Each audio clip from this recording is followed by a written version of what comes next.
कि बहुत लोग को मालूम मुश्किल हो रहा होगा, नया नया चीज है।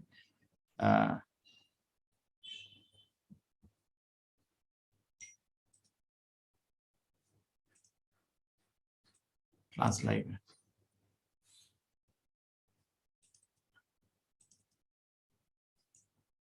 ये हमारी पहली प्रेजेंटेशन है आज। अभी हम लोग शुरू करें, करीब 3:10 हो गया है। करीब मेरे को 35 मिनट लगेंगे, 35-40 मिनट इस क्लास को खत्म करने में। उसके बाद माइंड कंट्रोल टेक्निक्स के मैं आपके 9 तरीके लूंगा, ठीक है ना? अच्छा रहेगा, मजा आ जाएगा। ठीक है, 27 टेक्निक बतानी मेरे को, 9 भी नहीं तो 3-4 तो लूंगा। हर दिन क्लास में कोशिश करूंगा 4 बजे तक खत्म हो जाए। 4 बजे से 5 बजे हमारे प्रश्न रहेंगे। 5 बजे के बाद आपका हम ऑर्गेनाइज कर रहे हैं, जो आपके ग्रुप्स में ही प्रश्न हो सकता है। आप मेरे को मेल भी लिख सकते हो, जिसने भी मेल लिखा मैंने आंसर किया, मेरे को मेल लिख देना अगर क्लास में आपका प्रश्न उत्तर नहीं होता है। जिसको कुछ ऐसा प्रश्न है अभी भी मन में है, अभी से क्यों शुरू कर दो अभी हिंट बता रहा हूँ, क्यों में आ जाओ अभी से। ठीक है, ये जो पूरा चैप्टर है हमारा, दूसरे चैप्टर का इस श्लोक का व्याख्या है। कर्मण्येवाधिकारहते मां फलेषु कदाचन मां कर्म फल हेतुभु मां ते संगो अस्तु कर्मणि। ये मैंने बताया था, इसी श्लोक के लिए पूरा चैप्टर इसमें है। इस चैप्टर का मतलब कर्मयोग कैसे, how work can become worship. बहुत लोग बोलते हैं वर्क इज वर्शिप, ऐसा नहीं। लोग बुरा काम करते हैं, वर्शिप नहीं होती है। क्वेश्चन होना चाहिए how work can become worship, कैसे अपने कर्म से हम भगवान को प्रसन्न कर सकते हैं। ये हमारा इधर लक्ष्य है। ठीक है, कर्मणि एव अधिकारहते। आपका जैसे अभी स्कूल कॉलेज में बच्चे जाते हैं, मेरा अधिकार क्या है, क्या बोलेगा प्रिंसिपल? क्लास अटेंड कर, तेरा अधिकार है क्लास अटेंड करने का। देखिए कृष्ण जी कितना शब्दों का खेल है। आपको अधिकार चाहिए, अधिकार है आपका कर्तव्य करना। कर्मणि एव, वही तुम्हारा अधिकार है, अपना कर्तव्य करो। मां फलेषु कदाचन, फल में तुम्हारा कोई अधिकार है ही नहीं, कोई अधिकार नहीं है तुम्हारा। ऐसे कैसे? मैंने मेहनत करी, मेरे को 1 लाख रुपए महीने का सैलरी मिलता है अपना कंपनी से, और मैं साल का 12 लाख रुपए सैलरी है, और आप बोल रहे हैं आपका नहीं है, वो सब भगवान का मैं नहीं स्वीकार करता, है ना? कृष्ण जी बोल रहे नहीं, फल में तुम्हारा 12 लाख में तुम्हारा अधिकार नहीं है। क्यों? मां कर्म फल हेतु भू, तुम फल के कारण ही नहीं हो। तो समझ नहीं आ रहा कैसे फल के कारण, इतनी मेहनत करी मैंने। और ये सब सुन के इसका एग्जाम्पल कर समझाता हूँ आपको। ये आप सेकंड स्लाइड समझ जाओ, चैप्टर समझ आ गया बस, बाकी थोड़ा डिटेल। हर दिन चैप्टर में 5 मिनट पहले खत्म कर दो, उतना ही है, बाद में थोड़ा डिटेल। देखिए जैसे आपने एक बीज लिया, आम का बीज लिया, जमीन में डाला, बड़ा हुआ बड़ा हुआ बड़ा हुआ। ये तो तुलसी का जैसा पेड़ लग रहा है मेरे को लेकिन आम का पेड़ सोचो, फिर उसमें और बड़ा हो गया पेड़ में, अब हो गए आम के जैसे पत्ते और उसमें फिर आम आ गए। और आप लेके बोरी लेके गए, भाई मैं आम के फल तोड़ूंगा, लेकिन कृष्ण जी आके बोले नहीं ये सारे फल मेरे हैं। आपके कैसे हुए? मैंने बीज को जमीन में डाला, उसको मैं पानी डालता रहा, कभी कभी मैं उसके चारों तरफ फेंस भी बनाया, उसका कभी कभी न्यूट्रिशन भी डाला मैंने, ठीक है, और फल आ गए, मेरा ही तो योगदान है। तो कृष्ण जी बोल रहे अच्छा ये बता बीज किसने बनाया? ये जमीन किसने बनाई, ये आसमान किसने बनाया, ये बादल किसने बनाए और तुमको किसने बनाया? ठीक है, तुम्हारा योगदान 0.000000001% भी नहीं है। इसलिए माँ फलेशु कदाचना, हमको दिखता नहीं है, हमको तो अपने ही दिखते, मैंने ये कर दी वो कर दी, तुमने कुछ भी नहीं किया, तुम तो बहुत निमित्र मात्र हो, सब कुछ तो भगवान ही करते हैं, है ना? तो तुम्हारा जो फल का जो हक है वो है ही नहीं, फल का भगवान का है ना? कर्मणि एव अधिकार हते माँ फलेषु कदाचना माँ कर्म फल हेतु भू। तुम हेतु, हेतु मतलब कर्म फल के कारण हो ही नहीं। अगर ये सब सुना कि सारे मैं मेहनत करूंगा, पेड़ में 1,000 फल आएंगे और सारे फल कृष्ण को जाके दे दूंगा, तो मेरे को मेहनत करने का मन नहीं करता है।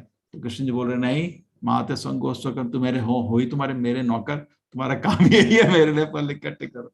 जैसे इसको समझिए, तो ये एक्चुअली असली कर्म योग होता है। कर्म योग मतलब सारा कर्म का फल आदमी भगवान के चरण में रख देता है। लेकिन ऐसा करने के लिए शुरू में संभव नहीं है, क्योंकि हमारी बहुत फल की आशा होती है, तो कर्मयोग जो शुरू में हम करते हैं उसको बोलते हैं सकाम कर्म। आदमी कर्म करता है लेकिन फल की इच्छा से, अपना घमंड भी रखता है, बड़ा इंजीनियर हूं मैं, बड़ा डॉक्टर हूं मैं, बड़ा मैं बकरी की तरह मैं करता रहता है। ठीक है, इस तरह है। और उसका हम समझ सकते हैं कि पूर्ण रूप से भी वो भगवान को शरणागति नहीं है, वो नहीं दे पाता।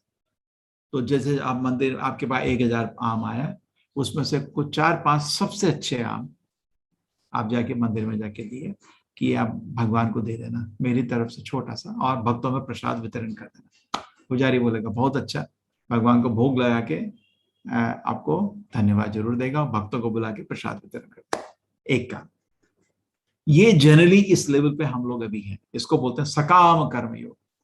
एक होता है हाई लेवल, वो थोड़ा मुश्किल है, उसको बोलते हैं निष्काम कर्मयोग। निष्काम में क्या है, 1000 के 1000 आम ला के मंदिर में दे दिए पुजारी को, रख, ये सबको पब्लिक में वितरण, भगवान को निवेद्य कर, भगवान को खिलाओ और सब भक्तों को वितरण कर दो। तो पुजारी आपकी तरफ देखेगा, अब इसके पास तो कुछ भी नहीं है, तो सब दे दिया, तो क्या करेगा, कुछ आम, एक टोकरी आपके लिए भगवान को निवेद्य करके आपको अपने घर के लिए दे देगा, प्रसाद करो। जैसे होता ना, आप केले देते हैं तो आपको 2 केले हाथ में देते हैं, कोकोनट देते हैं आधा कोकोनट वापस करते हैं, ऐसा है। तो आपको प्रसाद मिल गया, ठीक है।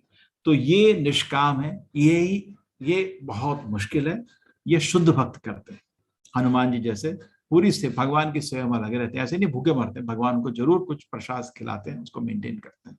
जो भी भक्त भगवान की सेवा में लगा हुआ है, अनन्य चिंतयन्तो माम ये जना पर्युपासते तेषाम नित्याभियुक्ता नाम योगक्षेम महाम। कृष्ण जी 9वें अध्याय बोलते हैं, मैं अपने भक्त का, शुद्ध भक्त का खुद ध्यान रखता हूँ क्योंकि वो पूर्ण मेरी शरणागति में। तो निष्काम कर्म करना हमारा लक्ष्य है, और सकाम अभी हमारा तरीका है।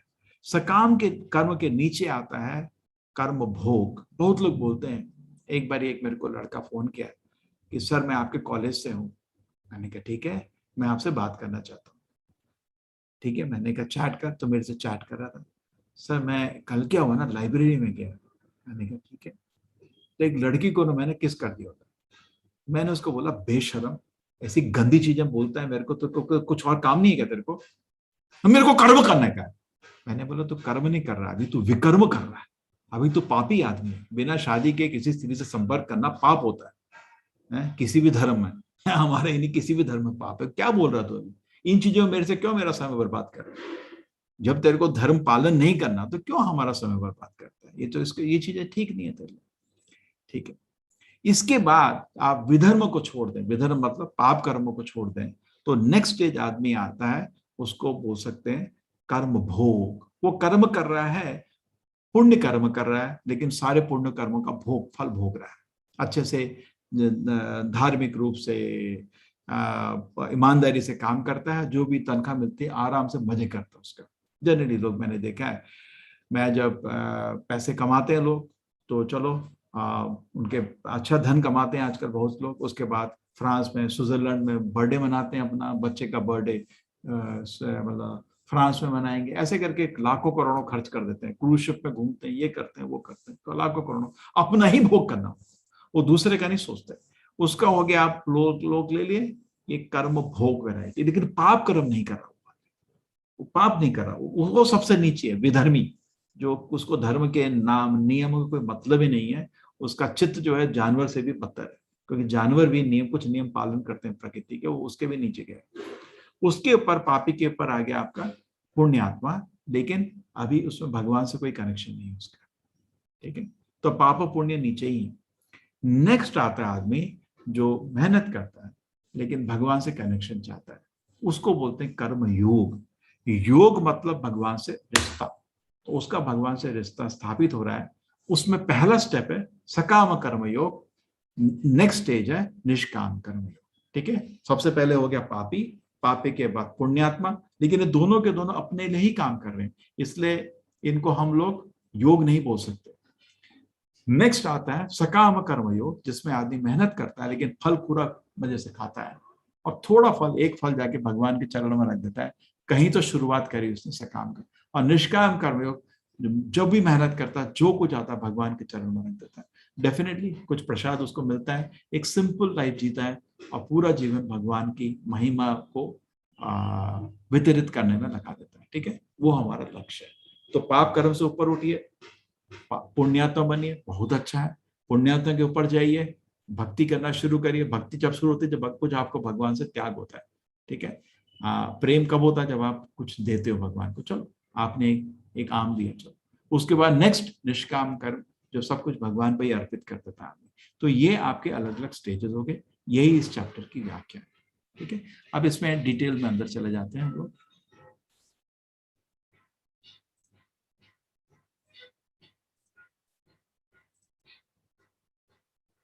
अर्जुन उवाच ध्यायसि चेत कर्मणस्ते मता बुद्धिर्जनार्दन तत्किं कर्मणि घोरे मां नियोजयसि केशव। अर्जुन बोल रहे हैं, हे जनार्दन, केशव, यदि आप बुद्धि को सकाम कर्म से शेष समझते हैं तो फिर आप मुझे इस घोर युद्ध में क्यों लगाना चाहते हैं?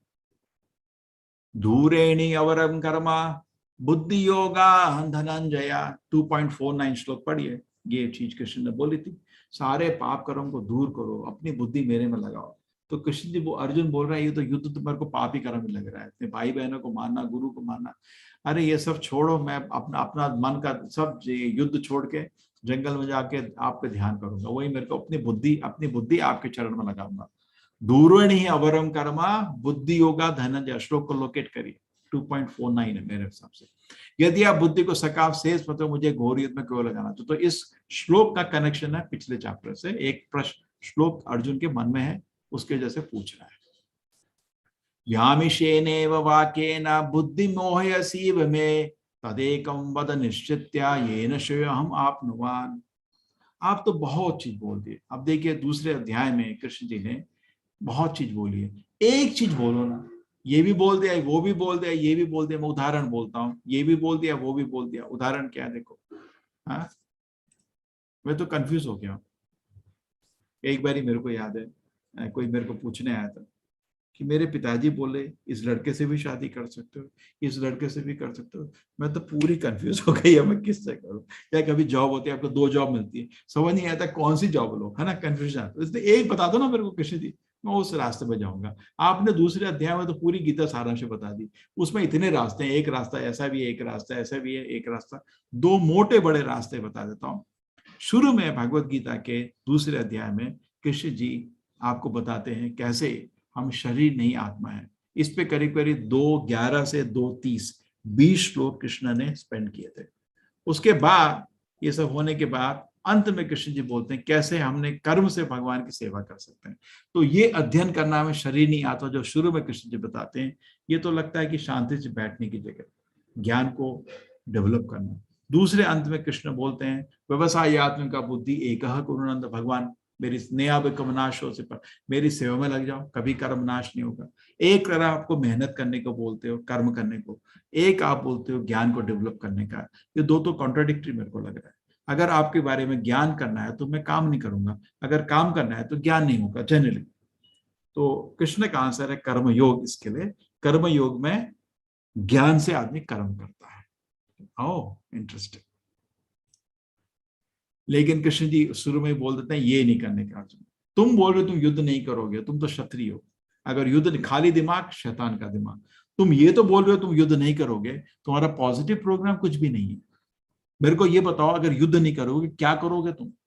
वो तो है ही नहीं। और खाली आदमी का दिमाग शैतान का दिमाग। इसलिए कृष्ण जी उसको वार्न कर रहे हैं, कर्मेन्द्रिया संयम यह आस्ते मनसा स्मरण इंद्रियार्थम विमूढ़ात्म मिथ्याचार स उच्यते। कोई आदमी कर्मेंद्रिया सारी इंद्रियों को वश में करके सारा काम छोड़ देता है, लेकिन इंद्रियों को वश में कर दिया लेकिन उसका मन इंद्रिय भोग की वस्तु में घूम रहा है। यहां से मनसा स्मरण, ठीक है, इंद्रिय भोग इंद्रियार्थम विमूढ़ होता है, ऐसा आदमी को मूर्ख बोला जाता है। और मिथ्याचार, मिथ्याचार मतलब ब्रह्मचारी नहीं, मिथ्याचारी है, हिपोक्रेट। बहुत स्ट्रॉन्ग शब्द है इंग्लिश में, हिपोक्रेट, मिथ्याचारी। सोचो, देखिए ये अभी साधु है, इसका हाथ में सिगरेट दिख रहा है, नहीं दिख रहा, कितना गुस्सा आता है देख के। पूरे समाज इसको खाना खिला रहा है, मुफ्त का रोटी, और आदमी सिगरेट पी रहा है। शर्म आनी चाहिए। पैंट शर्ट पहन के मेहनत करो, उसके बाद अपनी जिंदगी कमाओ, जो करना है करो। तुम साधु का ड्रेस में समाज से दान से रह रहे हो, तुम्हारा जीवन पवित्र होना चाहिए। नहीं तो तुमको 1 रुपया किसी के दान लेने का हक नहीं होता है ना। सच है नहीं? गुस्सा आता है ऐसे देख, ये क्या हो रहा है। साथ में कमंडलू लिया दान लेने के लिए, एक उसी उसी दूसरी उंगली में सिगरेट, गलत है नहीं? गलत है ना, ऐसा नहीं होना चाहिए। तो कृष्ण जी बोल रहे हैं अर्जुन ऐसा तो नहीं होना चाहिए। भाई देखो, तुम बोले कि तुम युद्ध नहीं करोगे लेकिन तुम खाली बैठोगे तो पाप कर्म करोगे, तो ऐसा तो बिल्कुल भी ठीक नहीं है। एक बहुत बड़ा दूसरा एग्जाम्पल हम समझा सकते हैं इसी लाइन पे। ये एक बहुत बड़े राजा थे, इनका नाम था भरत महाराज। बहुत सुंदर राज इन्होंने किया। उसके बाद पृथ्वी का नाम ही भारतवर्ष बन गया। भारतवर्ष एक छोटी जगह का नाम नहीं, पूरे पृथ्वी का नाम है। पहले इलावत वर्ष था, इनके राज के बाद बना भारतवर्ष। ये थे एक महान ऋषि के बेटे, वो भी राजा थे पहले।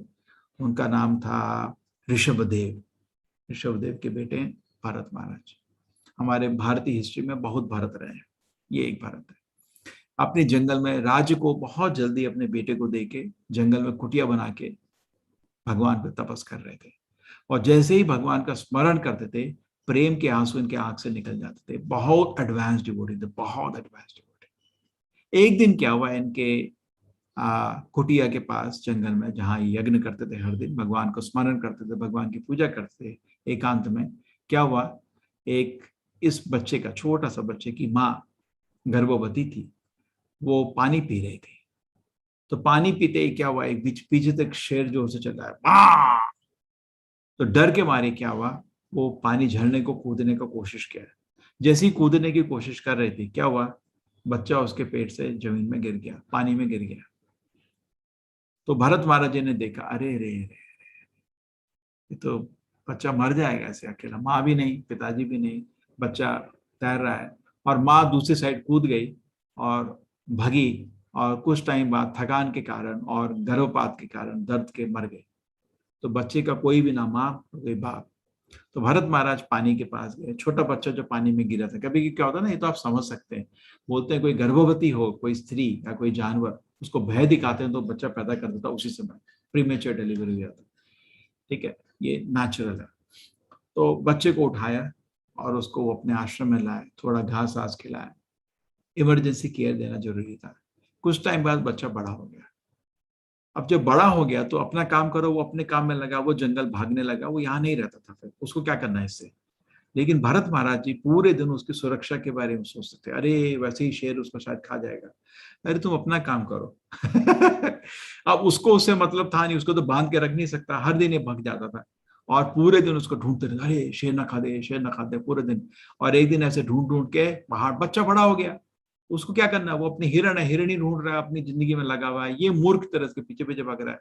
और एक दिन बच्चा वापस नहीं आया, और इतनी चिंता में, इतनी चिंता में, तो मर गया शायद, किसी ने खा दिया उसको। और पागल हो जाते हैं करीब करीब।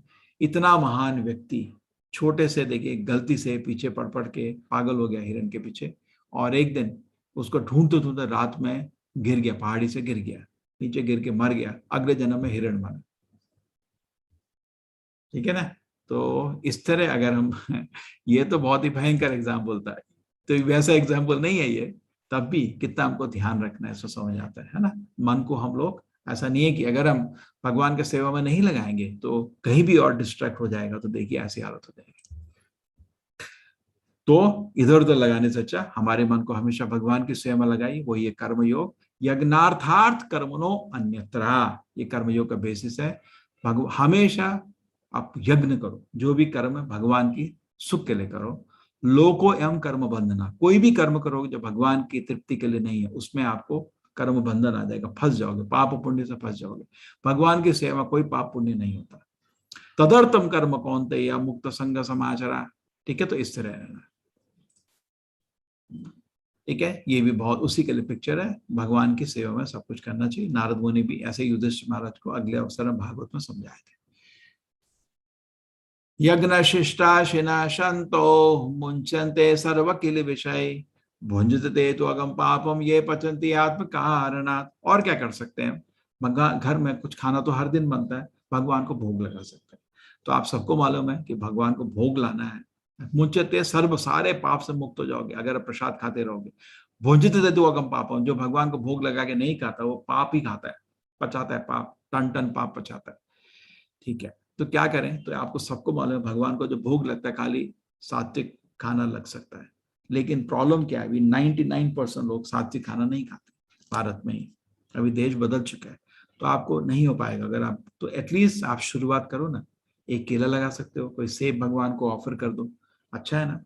जैसे देखिए अभी मेरे को इन्होंने, किसी ने भक्त ने ऑफर किया मेरे को, दे प्रभु जी हमें सेब ऑफर किया, तो कितना देर लगे, 2 मिनट लगे, सेब लाए काटे, भगवान को एक प्लेट में ऑफर कर दो तुलसी से, भगवान आप स्वीकार कर लो, मेरी तरफ से विनती है, ठीक है ना, बहुत अच्छा कर सकते हो, इतना तो कर सकते हो। पूरा खाना का ऑफर करने में अभी आपको संभव नहीं होगा घर में, क्योंकि जनरली लोग तरह तरह के तामसिक और रासिक आहार खाते हैं, वो भगवान को नैवेद्य, सबको मालूम है वो नैवेद्य नहीं हो सकता। तो कोई फल या दूध, है ना, मिठाई, कुछ ऐसा आप भगवान को ऑफर कर सकते हैं। जनरली बाहर से लाई हुई चीज ऑफर नहीं करी जाती, बिकॉज आपको मालूम नहीं कितनी शुद्धता से बनाई गई है। हम इसलिए मंदिर में जनरली मना करते हैं, कोई बाहर से बनाई हुई चीज आता है, खुद अपने हाथ से बनाओ भगवान के लिए कुछ और उनको ऑफर करो, सात्विक आहार।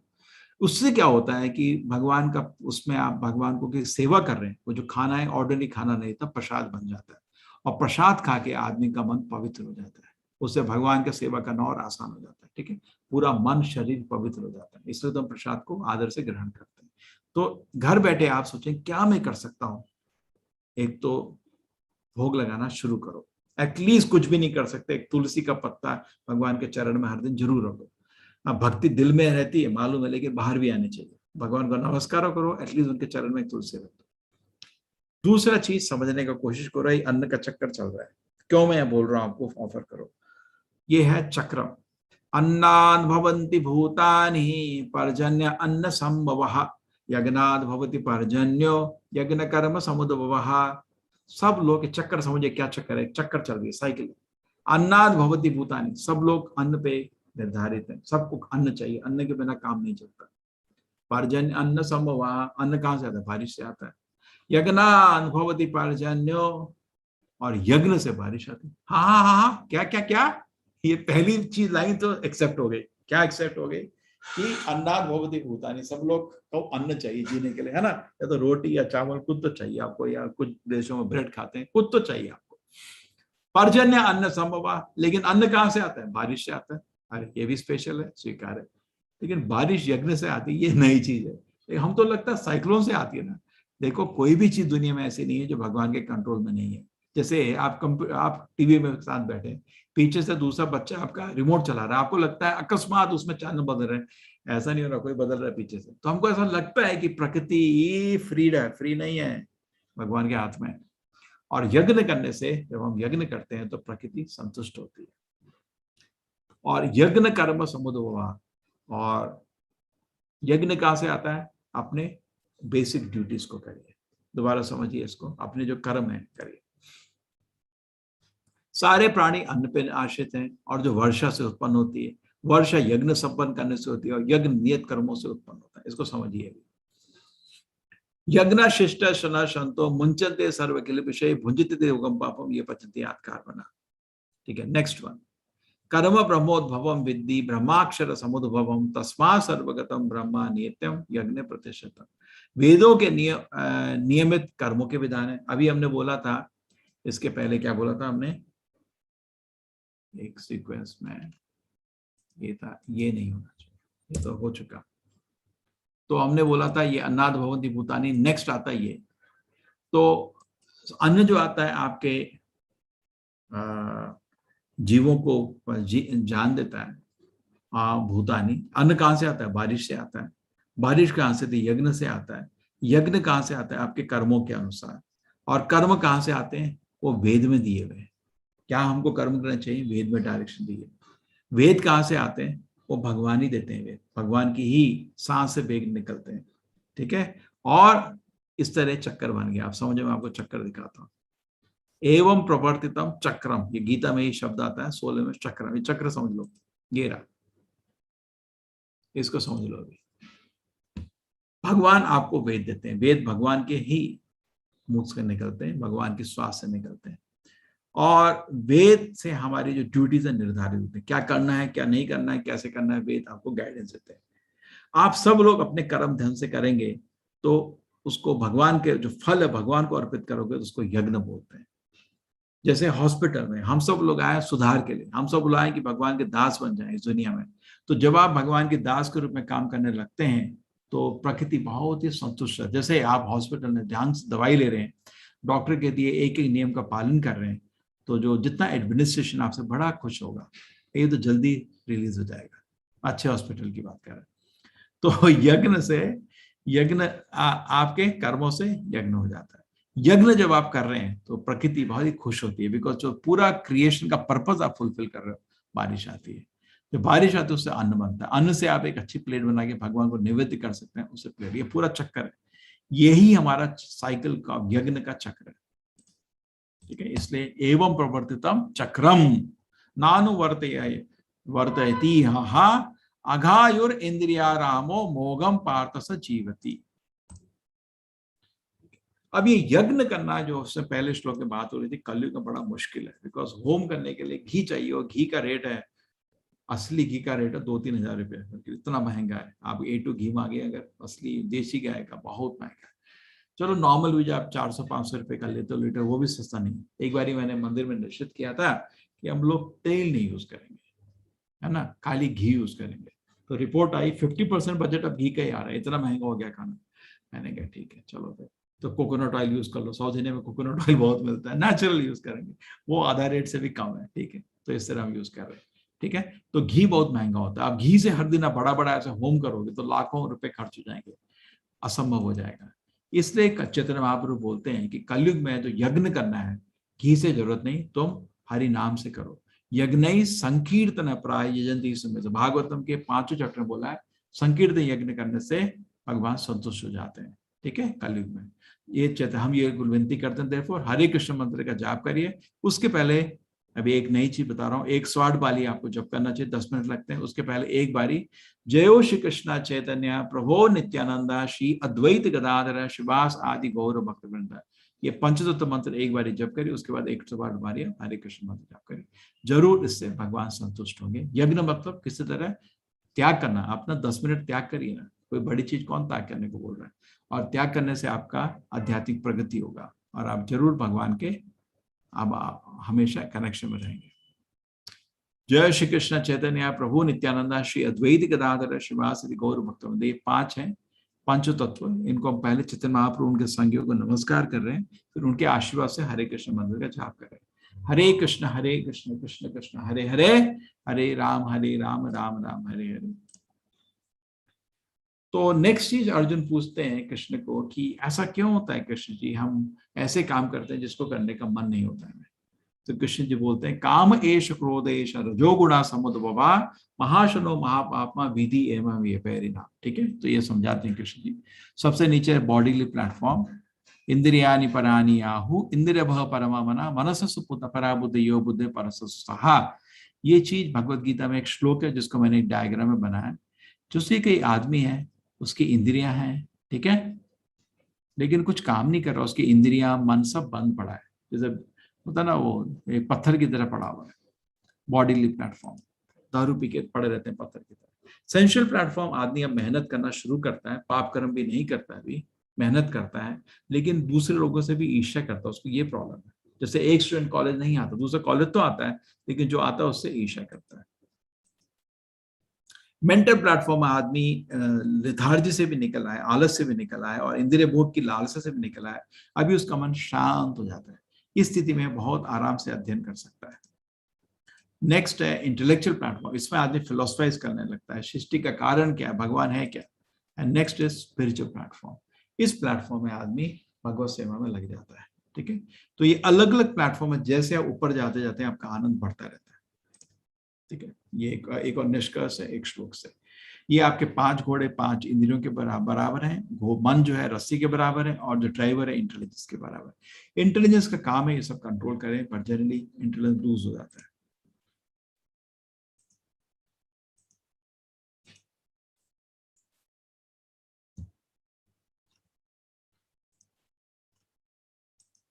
तो अभी 2-3 श्लोक हैं हमारे, मोर ऐड करते तो, ठीक है। देखो, हमने कर्मफल से आसक्त हुआ मनुष्य को अपने कर्तव्य समझ कर निरंतर कर्म करते रहना चाहिए, क्योंकि अनासक्त कर्म करने से परम ब्रह्म की प्राप्ति। अब कृष्ण जी इसमें अनासक्त निष्काम कर्म योग बताते हैं, और अर्जुन को बोलते हैं, ये बहुत इंपॉर्टेंट श्लोक, यद यद आचरिति शेषना तत्त एव तरो जना सयत प्रमाणम कुरुते लोक तदनुमत। जैसा उदाहरण एक महान भक्ति देता है, वैसा ही कॉमन लोग फॉलो करते हैं। ठीक है, तो अर्जुन जैसा तुम प्रमाण सेट करोगे, जैसा स्टैंडर्ड सेट करोगे, जैसा उदाहरण दोगे, वैसा लोग फॉलो करेंगे। इसलिए मेरी विनती है तुमसे, तुम एक बुरा उदाहरण यहाँ पे ना दो। ठीक है, यदि आचार्य जैसे आगे चलोगे, लोग वैसे ही आपको फॉलो करेंगे।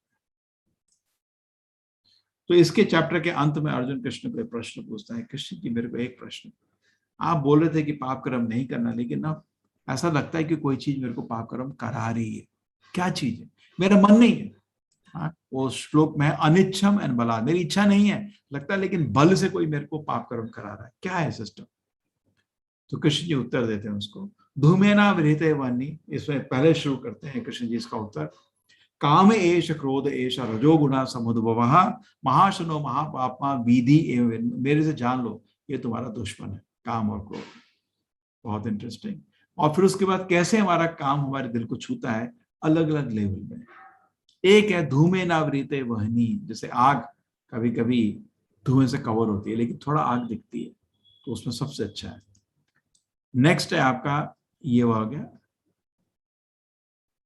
नेक्स्ट है आपका जो मिरर है, वो धूल से कवर्ड है। ठीक है, यथा दर्शो मले न चा, ये जो आपका मिरर है ये मैला हो गया।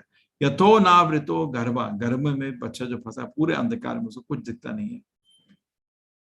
तथा तेने मावत, इसी तरह हम दुनिया में अलग अलग डिग्री ऑफ काम से कवर्ड है। कुछ लोग को बहुत हल्का सा है, कुछ को ज्यादा है, कुछ को और भी ज्यादा है। ये हमारा असली टेम्परेचर है। तो कृष्ण जी बोलते हैं, प्रारंभ में इंद्रियों को वश में करके इस पाप के महान प्रतीक काम का दमन करो, अज्ञान तथा आत्म के विनाश करते को वध करो। इस प्रकार महाबाहु अर्जुन, अपने आप को भौतिक इंद्रिय मन तथा बुद्धि से परे जान करो, मन के सावधान आध्यात्मिक बुद्धि में स्थिर रखे आध्यात्मिक शक्ति वाले काम रूपी दुर्जय शत्रु को जीतो। चैप्टर खत्म हमारा। 40 मिनट्स में ये चैप्टर का मूल पॉइंट हो गया। अभी हम आपको देना चाहते थे दूसरी क्लास, छोटा सा 15-20 मिनट, 4 बजे तक कर लेंगे, technique of mind control. Hare Krishna admins, मेरा आवाज ठीक था? आवाज ठीक था क्या? यस प्रभु जी। ठीक है।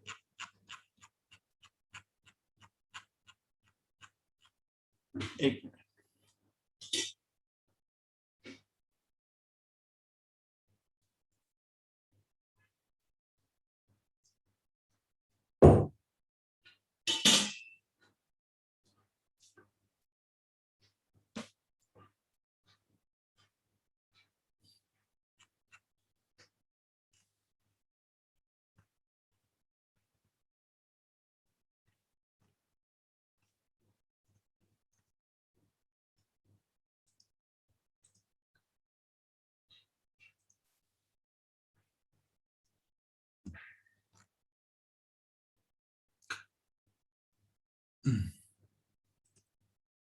चलिए, ready, techniques of mind control. ये थोड़ा शुरू में मैं थोड़ा लॉजिकल टेक्निक्स लूंगा आधारित कॉमन सेंस यूज करके, उसके बाद और डेवलप करूंगा। तो वेद के अनुसार हमारे शरीर के 3 भाग है। कल जैसे हमने समझा था कि आत्मा फर्क है शरीर से, मन भी फर्क होता है। आत्मा अलग है, मन अलग है, शरीर अलग है। शरीर बना है आपका पंच धातु से, जो मन है आपका बना है मन बुद्धि अहंकार से, और आपका आत्मा है सच्चिदानंद रूप। ये 3 चीज मिली हुई हैं एक ही शरीर में, तीनों बैठे। तो हमारे माइंड कंट्रोल के मेथड 3 तरह के रहेंगे, physical methods, mental method, spiritual methods. ठीक है, फिजिकल मेथड समझ लीजिए क्या है। ये रहा फिजिकल मेथड है, योगासना, प्राणायाम, क्रिया, सिटिंग पोस्चर। जनरली लोग ये करते हैं, आज मैं फिजिकल मेथड समझाऊंगा। ठीक है, ये इन चारों का जो फायदा है परमानेंट नहीं है, थोड़ा टाइम के लिए। मैं आपको ऐसी चीज बताऊंगा जो और भी सिंपल है और उसका फायदा आपको परमानेंट होगा। सबसे पहले eating and sleeping. Early to bed early to rise makes a person healthy wealthy and wise. आज से आप संकल्प कर लीजिए। क्या संकल्प है? लिखिए, मैं, हाँ, आई विल स्लीप, टाइम लिखो, हाँ, आई विल स्लीप, हाँ, बाय कितना, बाय, चलो कुछ तो लिखो, सब अपना रियलिटी के बारे में लिखो। मेरी तो 9 बजे की क्लास है, ठीक है, कुछ एक टाइम में लिखो, ठीक है, एग्जैक्टली उस टाइम पे सो जाओ। कुछ तो शुरू तो करो कहीं पे।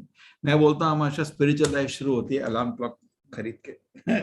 अभी आपका सेल चल रहा है, अच्छा सा भारी भरकम अलार्म क्लॉक ले लो, ठीक है, लेकिन जब तक संकल्प नहीं करोगे अलार्म क्लॉक आपको मदद नहीं कर पाएगा, कुछ भी कर लो। दूसरा चीज, पहला चीज समझ आ गया, माइंड कंट्रोल का टेक्निक, जल्दी उठ जाओ, लेट नहीं। रात को 2-3 बजे तक जगह रहना बिल्कुल भी ठीक नहीं। आदमी को अध्यात्म के लिए बिल्कुल भी सीरियस नहीं है। अगर 2 दिन जगोगे, अगर आपको उठा भी देंगे 4 बजे की क्या हालत होगी, 1-2 घंटे सो गए, जल्दी सुधरना चाहिए। दूसरा चीज, सात्विक आहार खाइए। अब सात्विक आहार है क्या, नोट करो, नेट में ढूंढो। सात्विक रासिक आहार ऐसा होता है जिससे पेट जलता है, आपके पानी पूरी चाट मसाला। और तामसिक आहार जब बदबू आ रही होती है ना, सड़ गया खाना, उसको क्यों खाना चाहते हैं। तो रासिक नहीं खाइए, तो आप सात्विक आहार खाइए, उससे आपका आयु भी बढ़ेगी और आपका you are what you eat. सात्विक खाना खाओगे आप ही सात्विक और शांत बन जाओगे। ये तो बहुत ईजी है यार, जल्दी उठना भी कोई मुश्किल चीज नहीं। आप लोग, बहुत लोग बोलते हैं मेरे को नेचुरल लाइट जीना है, ठीक है, नेचुरल लाइट जियो ना, जियो नेचुरल लाइट। पहले तो अंधेरा हो जाता था 6 बजे, है ना, क्योंकि लाइट नहीं थी तो लोग 7-8 बजे सो जाते थे। तो मैं आपको 7-8 नहीं, इतना भी प्रैक्टिकल, लेकिन ज्यादा देर लेट नहीं करो, फिर आपको अगले दिन की साधना नष्ट हो जाती है। सुबह के टाइम भगवान का नाम जप करना, गीता पढ़ना, अपने दिन को प्लान करना बहुत अच्छा रहता है। Well begun is half done. इसलिए सात्विक खाना खाइए। हमारे मंदिर में आप आइए, हमारा मंदिर में सुंदर गेस्ट हाउस है, आइए, कभी मैंगलोर साउथ इंडिया आने को होगा जरूर रहिए, प्रसाद खाइए, राजभोग ऐसा है, तो बड़ी खुशी होगी आपको। सात्विक, आपको पता भी नहीं चलेगा कि रासिक तामसिक आहार मिस हो रहा है, ठीक है। सबको समझ आ गया पहला क्या आर्ग्यूमेंट बोला मैंने, जल्दी सोने का और सात्विक आहार खाने का एक निर्णय बनाइए। दूसरा चीज, अपने को ऑर्गेनाइज करो। अभी नेक्स्ट, समय सबके पास बराबर होता है। कोई चीजें ऐसी हैं जो इंपॉर्टेंट एंड अर्जेंट होती हैं, कोई चीजें ऐसी हैं जिंदगी में जो अर्जेंट एंड नॉट इंपॉर्टेंट होती है, कोई चीज नॉट अर्जेंट नॉट इंपॉर्टेंट होती है, कोई चीज इंपॉर्टेंट नॉट अर्जेंट होती है। चलो समझते हैं। जैसे हर दिन पढ़ाई करना, ये जनरली हम कॉलेज टाइम में नॉट अर्जेंट नॉट इंपॉर्टेंट में रखते हैं। इसको किधर जाना चाहिए, अरे इसको इधर क्यों नहीं लेके, इधर खाली क्राइसिस आता है, एग्जाम जैसा, कोई इमरजेंसी जैसा। ऐसा नहीं आपको हॉस्पिटल जाना है आप पढ़ाई कर रहे हैं, ऐसा नहीं होता। ये इंपॉर्टेंट है बट अर्जेंट नहीं रहता है। सिगरेट पीना, ये भी गलत जगह में है, इधर आना चाहिए। पढ़ाई, एग्जाम, एग्जाम तो आपका अर्जेंट हो जाता है, क्राइसिस हो जाता है। इंटरप्शन, आप पढ़ाई करने की शुरू कर रहे हैं, कोई आईपीएल का आपको स्कोर बता रहा है, यार यार, तो उसमें आप क्या बन जाते हैं, अर्जेंट एंड नॉट इम्पॉर्टेंट। और रूम का सफाई करना, वो भी रहना। इस तरह आप प्रैक्टिस कर सकते हैं, समझ जाओगे। ये सारा क्राइसिस इधर आता है, इधर सारा इंटरप्शन आता है, इधर आपका सारा वेस्ट एडिक्शंस आते हैं, और ये आपका सबसे इंपॉर्टेंट क्वाड्रेंट है। इधर आप एम्पावर होते हैं, एक नए अच्छे व्यक्ति बनते हैं अगर इधर समय लगाएंगे तो, ठीक है।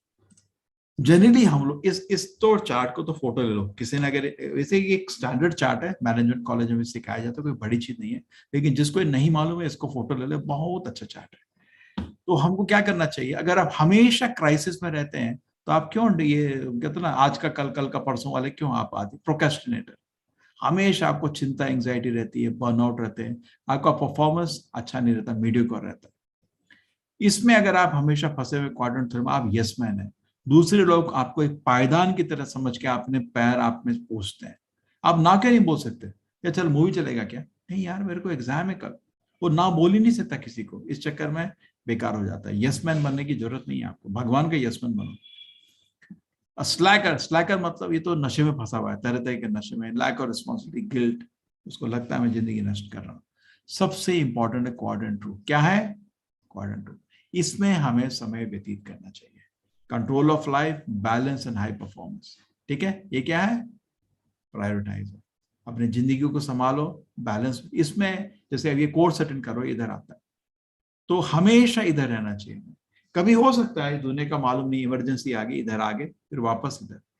हम क्या करते हैं, इधर से इधर की जगह इधर ही रहना चाहिए। कभी हो सकता है इमरजेंसी, जैसे आप 3 बार रिवाइज कर चुके सब्जेक्ट, तो पहले दिन आप 2 बजे थोड़ी सो गए, उससे 9 बजे सो गए, आराम से फ्रेश रहोगे, ठीक है। लेकिन आप कुछ करते नहीं हो, हर दिन पूरे टाइम मूवी देखते रहते हो, फेसबुक में वीडियो देखते रहते हो, इंस्टाग्राम में वीडियो देखते रहते हो, किसी तरह समय काटते रहते हो, फिर एग्जाम के टाइम चिंता आती है।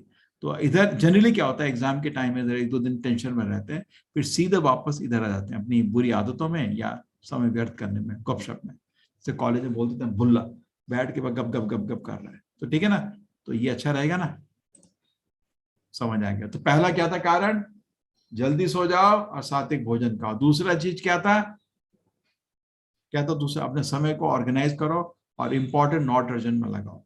Level 3 liquid beauty. एक स्त्री थी, उसके पीछे ये लड़का पड़ा हुआ था, उसे शादी करना चाहता था, लेकिन वो अपनी जीवन इसके साथ नहीं खराब कर। प्रिंस था, राधा का बेटा था, धन था, शक्ति थी, वो डर रही थी करूँ क्या, तो मेरे को उठा के ले जाएगा इधर से। तो उसने एक प्लान बनाया, उसको बोला, एक दिन बोला मेरे से शादी करोगी क्या, फिर से आया, बोले एक कि मेरे को 21 दिन दे दो ना, मैं उसके बाद आपकी शादी, मेरे को कुछ काम है सब निपटाने दो, आप 21 दिन, उसके पहले नहीं आना, मैं बहुत बिजी हूँ। ठीक है, तुम्हें शादी करोगी, हाँ ना 21 दिन बाद। ठीक है, अरे बड़ा खुश हो गया, आपके जो होता है ना मुही में प्यार हो गया, मोहब्बत, नाचने लग गया, तरह तरह के गाने गा रहा था। ठीक है, और ये स्त्री ने क्या किया, ये लड़की ने, अभी शादी नहीं है इसकी, लड़की ने क्या किया, इसने 21 दिन खाना ही नहीं खाया, अगर खाया भी तो कुछ परगेटिव लाके उल्टी कर दिया और लैक्सेटिव लाके लूज मोशन कर दिया। तो 21 दिन इसने तप किया, अपने शरीर का वेट कम किया। सोचो ये 50-55 साल 55 किलो का वेट था, इसने अपना वेट 30-35 किलो कर दिया, सारे नस बाहर निकल गई, सारी हड्डियां दिखने लग गई, मुंह काला हो गया, पूरा चमड़ी भी बिल्कुल खराब सूख गई, ऐसी हालत हो गई। तो 21 दिन बाद ही आया, आप उदाहरण समझ रहे हैं ना। तो उसके बाद लड़की को बोला कि वो किधर है लड़की, अरे मैं रेडी बैठी हूँ ना, किधर है तुम्हारा, देखो हाथ में पर्स लेके बैठी थी, चलो हम चलने हैं तो शादी आज हमारी। अरे वो ठीक है शादी है, लेकिन वो लड़की किधर, अरे मैं सेम लड़की हूँ। अरे नहीं यार, वो तो इतनी सुंदर थी, उसकी शायद बहन है, छोटी बहन। अरे मैं सेम लड़की हूँ। तो उसको समझ नहीं आ रहा था, फिर बोली मैंने क्या किया ना पता है, मैंने अपनी सुंदरता अलग कर दी है, तो उसको ले जा, तेरे को मेरी सुंदरता चाहिए ना, हाँ ले जा उसको। तो एक दो पॉट पे लागे, एक में उसने सारी उल्टी रखी थी, एक में उसने सारी टट्टी रखी थी अपनी, जा ले जा, ले जा, आनंद कर, तेरे को यही चाहिए था ना। समझ आया किसी को, सर इस उम्र में क्यों समझा दो ये सब। बच्चे लोग मेरे को बोलते हैं सर अभी तो आनंद करने के दिन है, ठीक है, जिसको समझना है समझ लो। तो उस तरह अगर आप देखें भी, मैं बता रहा हूँ ये हमारे टाइम की एक्ट्रेसेस हैं, हम तो इनके लिए 2-2 घंटे खड़े रहते थे सिनेमा हॉल के बाहर। पहले तो आपका इंटरनेट नहीं था ना, ठीक है, अभी इनकी हालत देखिए अलग है। मैं किसी का अपमान नहीं करना चाहता, लेकिन दिखा रहा हूँ कि कैसे प्रकृति शरीर बदलता है। ठीक है, इसमें बहुत है, मैं आपको कुछ दिखा देता हूँ। ये देखिए अलग अलग, देखो दिख रहा है आपको, ये भी एक्चुअली हमारा शरीर जानवर से भी ज्यादा फर्क नहीं है। ये देखो, जानवर हमें कुछ ज्यादा फर्क है नहीं, जल्दी निकलता हूँ इधर से। ये देखो इधर भी आपको देख रहे अलग अलग तरह के शरीर हैं, इनमें इनमें और कुछ ज्यादा फर्क नहीं है, एक सा ही है। अब ये आपका हैंग कर रहा है, चलो ठीक है। तो इतना हम अपने शरीर से, या ये पर्पस क्या था, पर्पस यही था कि बहुत सारा टाइम हम लोग अपोजिट सेक्स के सुंदरता को देखने में व्यतीत कर देते हैं। ये है क्या एक्चुअली, इस दुनिया में असली सुंदरता नहीं है। भगवान भी सुंदर है, लेकिन शरीर अलौकिक है, लौकिक नहीं है। ये जो चमड़ी और हड्डी मांस का बना शरीर, इसके पीछे क्यों पागल होते हैं, क्या है इसमें, है जैसे उसके अंदर है क्या। ठीक है, चौथा चीज, ठीक है, तो गौर करने की चीज है, आपका बहुत समय बच जाएगा। चौथा चीज, इसको बोलते हैं अपने जीवन को उलझाइए नहीं, थोड़ा सिंपल रखिए। एक बच्चा था गुरुकुल में, तो उसे गुरु बोले बेटे मैं अभी तीर्थ यात्रा में निकलता हूँ। और पहले तीर्थ यात्रा तो लोग पैदल जाते थे, पैदल जाने से एक्चुअली स्वास्थ्य भी अच्छा रहता है, मंदिर में अच्छा दर्शन भी होता है, बहुत लोगों से मिलने का भी अवसर मिलता है, और प्रकृति का पूरी सुंदरता दिखती है। तो उसका अपना फायदा था, पुराना सिस्टम है जो भी। अब उसमें लेकिन टाइम बहुत लगता था। एक तीर्थ यात्रा भारत का भ्रमण करके सारे, आपका रामेश्वरम में जाइए और बद्रीनाथ भी जाइए, उधर द्वारका जाइए, जगन्नाथपुरी जाइए, हो गया 20-30 साल लग जाएंगे। तो गुरु ने बोला भाई मेरे को लगता है 20-30 साल लगेंगे बेटा, लेकिन अभी टाइम हो गया मेरा, अभी तीर्थ यात्रा करना चाहता हूँ। तुम ऐसा करना, जो मैंने किताबें तुम्हें समझाई ध्यान से पढ़ना, ठीक है, और इस मठ का तुम ध्यान रखना, लोग आएंगे प्रवचन करना, सब कुछ करना। ठीक है, ठीक है गुरुदेव, ठीक है गुरुदेव। तो गुरु चले गए। तो आसपास के पड़ोसी जो मंदिर आते थे इसके, उनको बोला कि इस बच्चे को थोड़ा मदद करना, छोटा बच्चा है अभी, नादान है। ठीक है हम मदद करेंगे गुरुदेव, ठीक है। तो गुरु चले गए। अब ये भगवत गीता लेके बैठा, पहला श्लोक भगवत गीता क्या है, धर्म क्षेत्र कुरुक्षेत्र संवेतायु सवा माम का पांडव किम कुरु संजय। जैसे ही पढ़ रहा था श्लोक, आधा ही श्लोक पढ़ा था, उसको आवाज आई, भाग के देखा उधर, उसकी धोती में छेद। उसको समझ आया कि चूहा इस कमरे में है जो मेरे कपड़े खा रहा है। अब अपने जीवन को उलझाना उसने शुरू किया। क्या किया, वो जितने ही पड़ोसी थे उनके पास गया कि आप मेरे को मदद करें, चूहा मेरे कपड़े खा रहा है। उन्होंने बोला यार ऐसा कर, तू सब जगह जो इतने गड्ढे हैं सब बंद कर दे, जैसे हम लोग करते हैं, ड्रेनेज बंद कर देते हैं रात को, दरवाजों के नीचे कुछ लकड़ी लगा देते हैं कि चूहे अंदर ना घुसे। लेकिन इसको बहुत ही विचलित था, तो उन्होंने बोला ठीक है, तेरे को ऐसा करते हैं, एक बिल्ली दे देते हैं, ये बिल्ली तू घर में ले जा, चूहे भाग जाएंगे। अरे हाँ बहुत अच्छा, बिल्ली लेके आ गया। अभी देखिए कैसे इसका जीवन होता है। अब बिल्ली तो आपको चूहे, बिल्ली आई, चूहे तो भग गए, लेकिन बिल्ली तो छोड़ने नहीं वाली, बिल्ली को खाना चाहिए। और बिल्ली को सबसे प्रिय क्या है, दूध। ठीक है, और उसके पूंछ ऊपर करके बिल्ली घूमती है आपके घर में, जब आपको भूख लगती है, आपको सबको मालूम है, जिसके घर में बिल्ली है, आप उसको 1 मिनट पढ़ने नहीं देगी। तो उसने बोला यार अब क्या करूं, फिर गया लोगों के पास, ये बिल्ली तो आपने दे दी, चूहे भग गए, लेकिन बिल्ली मेरे को बहुत तंग कर रही है, क्या चाहिए। अरे उसको खाना चाहिए। अरे हाँ उसको तो खाना चाहिए, मैं क्या करूं उसके लिए। तो बोले ऐसा करते हैं, तेरे को मैं गाय दे देते हैं, गाय ले जा, गोदान कर देते हैं तेरे मठ में, गाय का दूध इस बिल्ली को पिला देना, बिल्ली को जो चूहे भाग जाएंगे, तेरा काम हो गया। हाँ बड़ा अच्छा, एक गाय ले आया वो। अब गाय तो आपको मालूम है, कृष्ण जी सुबह सुबह चारे के लिए ले जाते थे ना, सुबह 5-6 बजे और शाम को 5-6 बजे लाते थे। ऐसे ही गाय को असली चारा होता है, ऐसे नहीं रस्सी से बांध दिया जाए। तो हर दिन ये गाय को लेके जाता था चारे के लिए, और शाम को वापस लेके आता था। फिर उसके बाद गाय को धोता था, नहलाता था, उसका दूध निकालता था, उसको गर्म करके बिल्ली को पिलाता था। पढ़ने का टाइम मिले ही ना इसको तो बोला मेरे को तो अभी कभी कुछ नहीं हो रहा, पूरे दिन गाय की वो समय में ही लगाऊं मैं। मेरी तो गुरु ने बोला था गीता पढ़ो, मैं पहला श्लोक भी पूरा नहीं हुआ मेरा। तो ठीक है, तो लोग फिर सोचे, लोगों ने बैठ के देखा, बड़ा जो भी है ये लड़का है बहुत अच्छा, थोड़ा विचलित हो रहा है छोटी छोटी चीज में, मेरी बेटी है, शादी करने की उम्र है उसकी, मैं इससे शादी करा देता हूँ।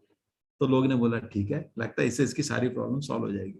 तो उन्होंने इसका शादी कर दी, किसी ने कन्यादान किया, उसका शादी हो गई। ठीक है, अब शादी हो गई, उसके बाद 20 साल बाद गुरु आए, तो हालत ये थी, और अभी भी पहले श्लोक में था ये भारतीय जिसकी सबसे बड़ी फैमिली है दुनिया की, ऐसी हालत थी उसकी। तो ये जीवन को उलझाता रहा, उलझाता रहा, उलझाता रहा। ठीक है, तो अपने जीवन को उलझाइए नहीं, बहुत सिंपल रखिए, कॉम्प्लिकेट नहीं करिए। ये चौथा मेरा एडवाइस है। पांचवा एडवाइस है कि ऐसी चीज पे ध्यान लगाइए। तो पहला एडवाइस क्या था, जल्दी सोने का और सात्विक आहार खाने का। दूसरा एडवाइस है जीवन को ऑर्गेनाइज करो, और नॉट इंपॉर्टेंट अर्जेंट में समय लगाओ, उधर ही रहने का। तीसरा एडवाइस था अभी जो खत्म हुआ, नहीं, तीसरा एडवाइस था लिक्विड ब्यूटी, अपोजिट सेक्स के पीछे मन को विचलित ना करो। चौथा एडवाइस था क्या, ये अभी जीवन को उलझाओ नहीं। पांचवा एडवाइस था कहां पे मन लगाने का। देखिए कोई चीज ऐसी चीज होती है जिंदगी में जिसपे हम कुछ इन्फ्लुएंस कर सकते हैं, जिसमें हमारा कुछ प्रभाव पड़ सकता है। बहुत चीज ऐसी जिसमें हमारा कोई प्रभाव नहीं पड़ सकता, खाली हम चिंता करके बैठे रहते हैं। जो लोग प्रैक्टिकल होते हैं, पॉजिटिव होते हैं, जो प्रभाव वाली चीजें उन पे ध्यान रखते हैं। मैं बहुत पंक्चुअल हो सकता हूँ, मैं और सिंसियर हो सकता हूँ, मैं और डिसिप्लिन हो सकता हूँ, मैं एग्जाम के लिए स्टडी कर सकता हूँ। ठीक है, लेकिन ज्यादातर लोग उन चीजों पे ध्यान नहीं लगाते। या मेरा रिजल्ट ठीक नहीं आ रहा आजकल, मैं सुंदर नहीं दिखता, लोग बोल रहे हैं ना स्मार्ट नहीं हूँ, मतलब मेरा मजाक करते रहते हैं अरे इन चीजों क्या तेरे कंट्रोल में नहीं है ये, इन चीजों के पीछे दिमाग क्यों खराब करता है। जो पॉजिटिव प्रोएक्टिव लोग होते हैं वो ऐसी चीज पे ध्यान लगाते हैं जिसमें उनका कुछ प्रभाव है, और ऐसी चीज का काम करते हैं जिससे कुछ कर सकते हैं। जो रिएक्टिव लोग होते हैं वो बेमतलब की चीजों में चिंता में रहते हैं, और अब दूसरों की कमजोरियों और खोटों को ढूंढते रहते हैं। प्रोएक्टिव पीपल इनसाइड आउट, मैं थोड़ा और पेशेंट हो सकता हूँ, मैं और कोऑपरेटिव हो सकता हूँ, मैं और वाइज हो सकता हूँ, ये प्रोएक्टिव लोग हैं। जो नेगेटिव लोग हैं, अरे यार मेरे अच्छे दोस्त होते ना, बड़ा मजा आता है, मेरे अच्छे फेस कट थोड़ा और अच्छा होता ना, मेरे थोड़े लोग कोऑपरेट नहीं करते मेरे से, वो हमेशा ऐसी चीजों की बात करता है जिससे कुछ होने नहीं वाला उससे। रादर ऐसी चीजों की बात करो जिसमें आप कुछ, मैं और पेशेंट हो सकता हूँ, मैं और कोऑपरेट हो सकता हूँ, मैं और ध्यान से काम कर सकता हूँ। कोई देखिए प्रॉब्लम है आपके पास, कुछ ऐसी प्रॉब्लम है जो मेरे ही आचरण से प्रॉब्लम है, ठीक है, अपनी अपनी आदतों को सुधारो, वो तो कर सकते हो। दूसरे लोग को जैसे काम कर रहे हैं जैसे मेरे से डिस्टर्ब हो रहा है, ठीक है, अपने प्रभाव करने की शक्ति बढ़ाओ और लोगों को इन्फ्लुएंस करने की कोशिश करो पॉजिटिव। नहीं मैं कितना भी कोशिश करूं वो सुनता ही नहीं है, ठीक है, मुस्कुराओ और उससे उसके साथ जियो, क्या कर सकते हो। ठीक है, भगवान मेरे को एक शक्ति दो। कैसी शक्ति? मैं वो चीज करूं जिसमें मैं कुछ कर सकता हूं, और जो चीज नहीं कर सकता, जो चीज को बदल नहीं सकता, उसको स्वीकार करने की शक्ति दो। और दोनों के बीच में जो डिफरेंस है, जिसमें प्रभाव पड़ सकता है, जिसमें प्रभाव नहीं पड़ सकता है, उन दोनों का भेद करने की मेरे को बुद्धि दे दो, ताकि मैं अपना समय नहीं बर्बाद करूं। ये एक ऐसी एक थॉटफुल प्रेयर है। ठीक है, तो ये पांचवा चीज है। ओके, मैंने आपको 5 अभी बताया आज, अगला कल कंटिन्यू करेंगे।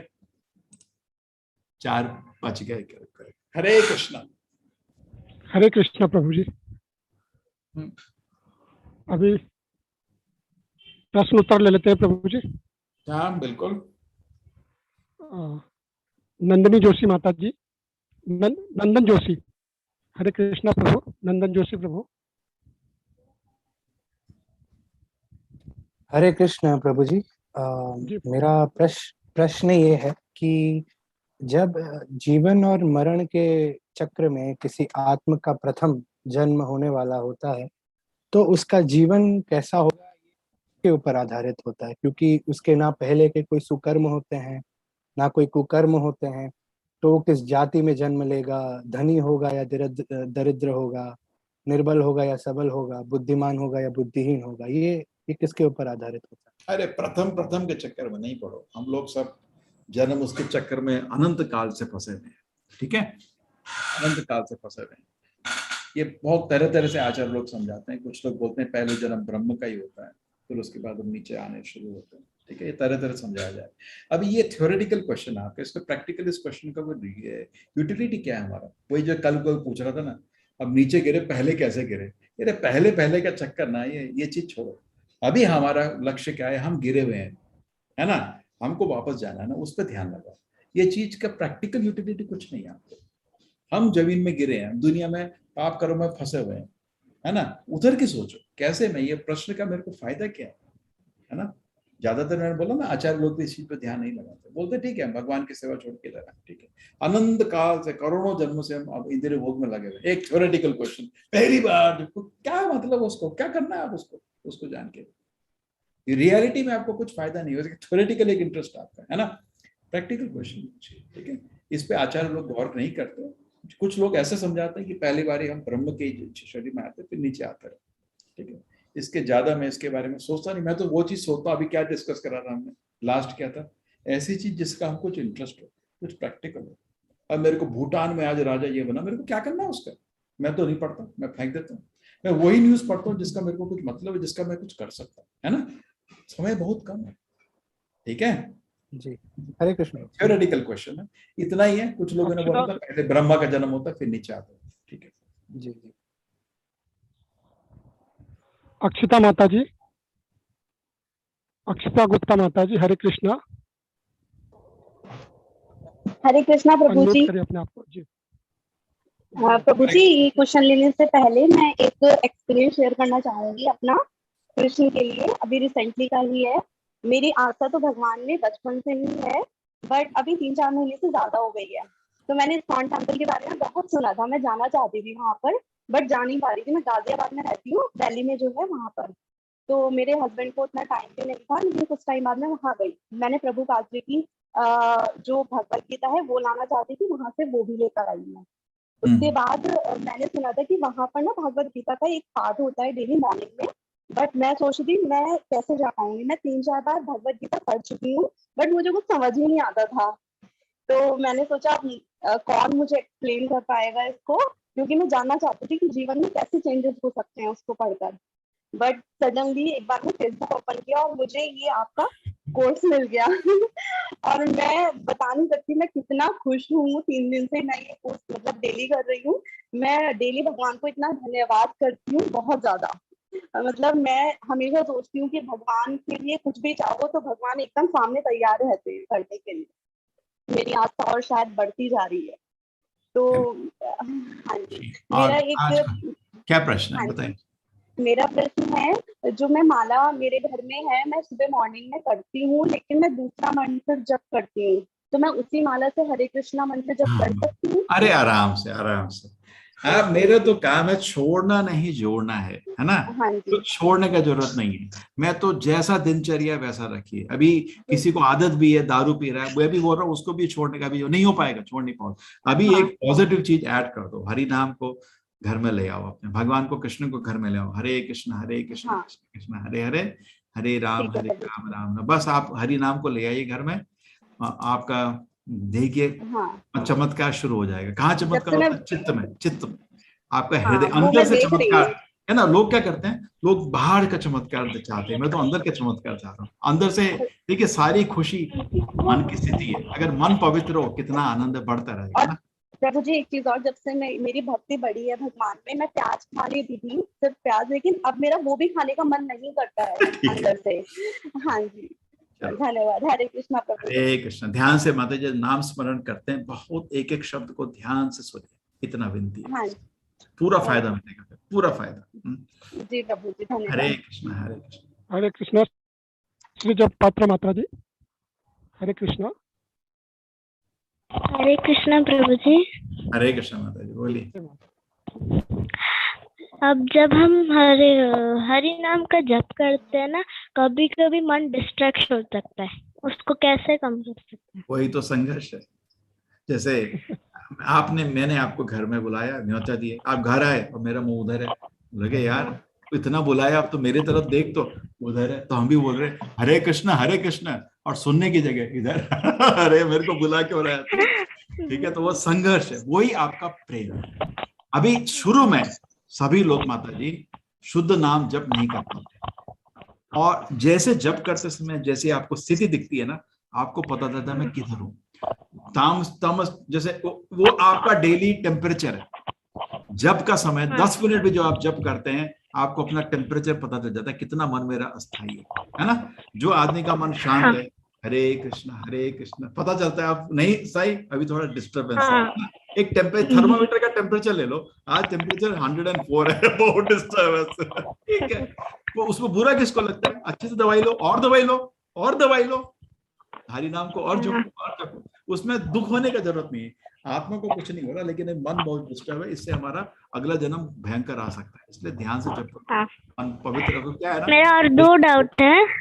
ये पहला वाला डाउट क्लेवर है, पहला तो समझ लो। क्या होता है माता जी, मन डिस्टर्ब होने डेंजर क्या है? पाप कर्म हो सकता है। इसलिए मन को डिस्टर्ब देके शांत करना बहुत, रजोगुण को सत्वगुण में लाइए, रजोगुण से तमोगुण में नहीं चले जाइए। ठीक है, और एक डाउट है कि, और दो है, हरे कृष्णा नाम जपने का मीन क्या बेस्ट वे होता है जप जप करने का, या उनका नाम, उनका सॉन्ग या भजन सुनने का, या भाषा। देखिए मंत्र है ना भगवान का, छठे अध्याय में ध्यान से समझाऊंगा, योग का चैप्टर है वो। ये जो आपका है ना, भगवान को जो नाम है मंत्र का रूप लेता है। मंत्र मतलब मन को सुरक्षा करता है। इसको ध्यान से जप करने से मन, जैसे आप सुबह पानी से नहाते हो, कितना स्वच्छ लगता है ना। कुछ लोग बिना नहाए भी आजकल जीते हैं, आजकल तो बड़ा नया जीवन है।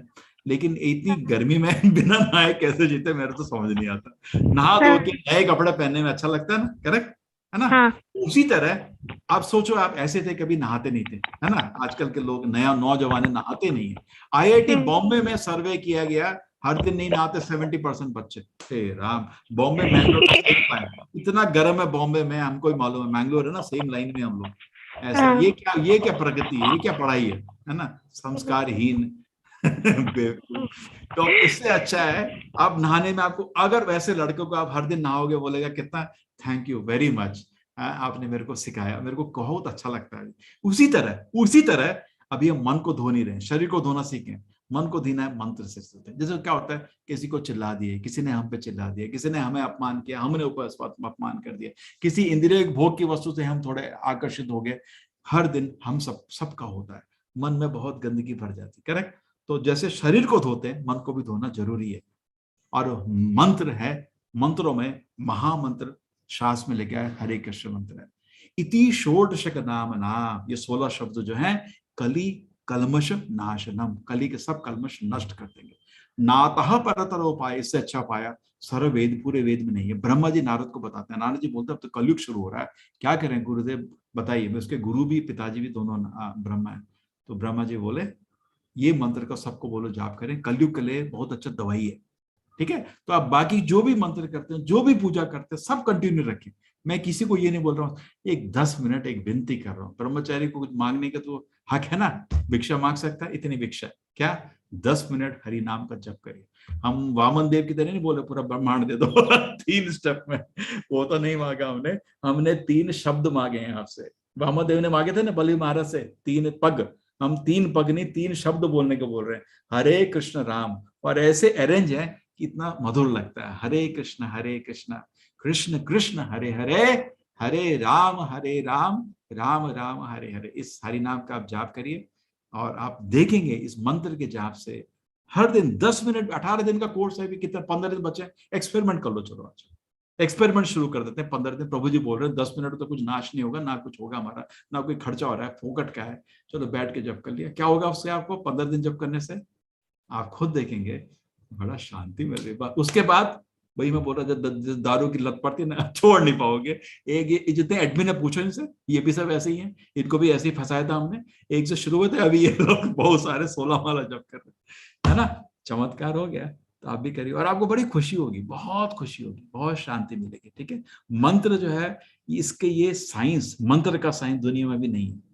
ये साइंटिस्ट लोग ये ही नहीं जानते कि मन है, इनका तो क्या बात करेंगे। मैं तो कितने साइकोलॉजिस्ट से बैठ के बात करता हूँ, बोलते हैं हमारी साइंस इतनी एडवांस नहीं हो पाई। तो मैंने कहा मैं तो तुम्हारी वेट क्यों करूंगा, गीता में दिया है और बहुत लॉजिकल भी दिखता है। शरीर अलग है, आत्मा अलग है। मैंने कल आपको टाइम लगाया ना, बीच में मन आता है सबको, है ना, बड़ी चिंता है आजकल। क्या है वो, मन की बात हो रही है। मन अलग है, वो ब्रेन अलग है, मन अलग है, आत्मा अलग है।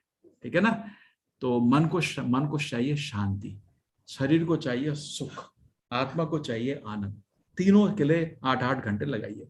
शरीर को सुख दीजिए, रस दीजिए, तो मेहनत का, और मन को एंगेजमेंट चाहिए। 8 घंटा कुछ काम में लगाए नहीं, खाली मन शैतान का मन है।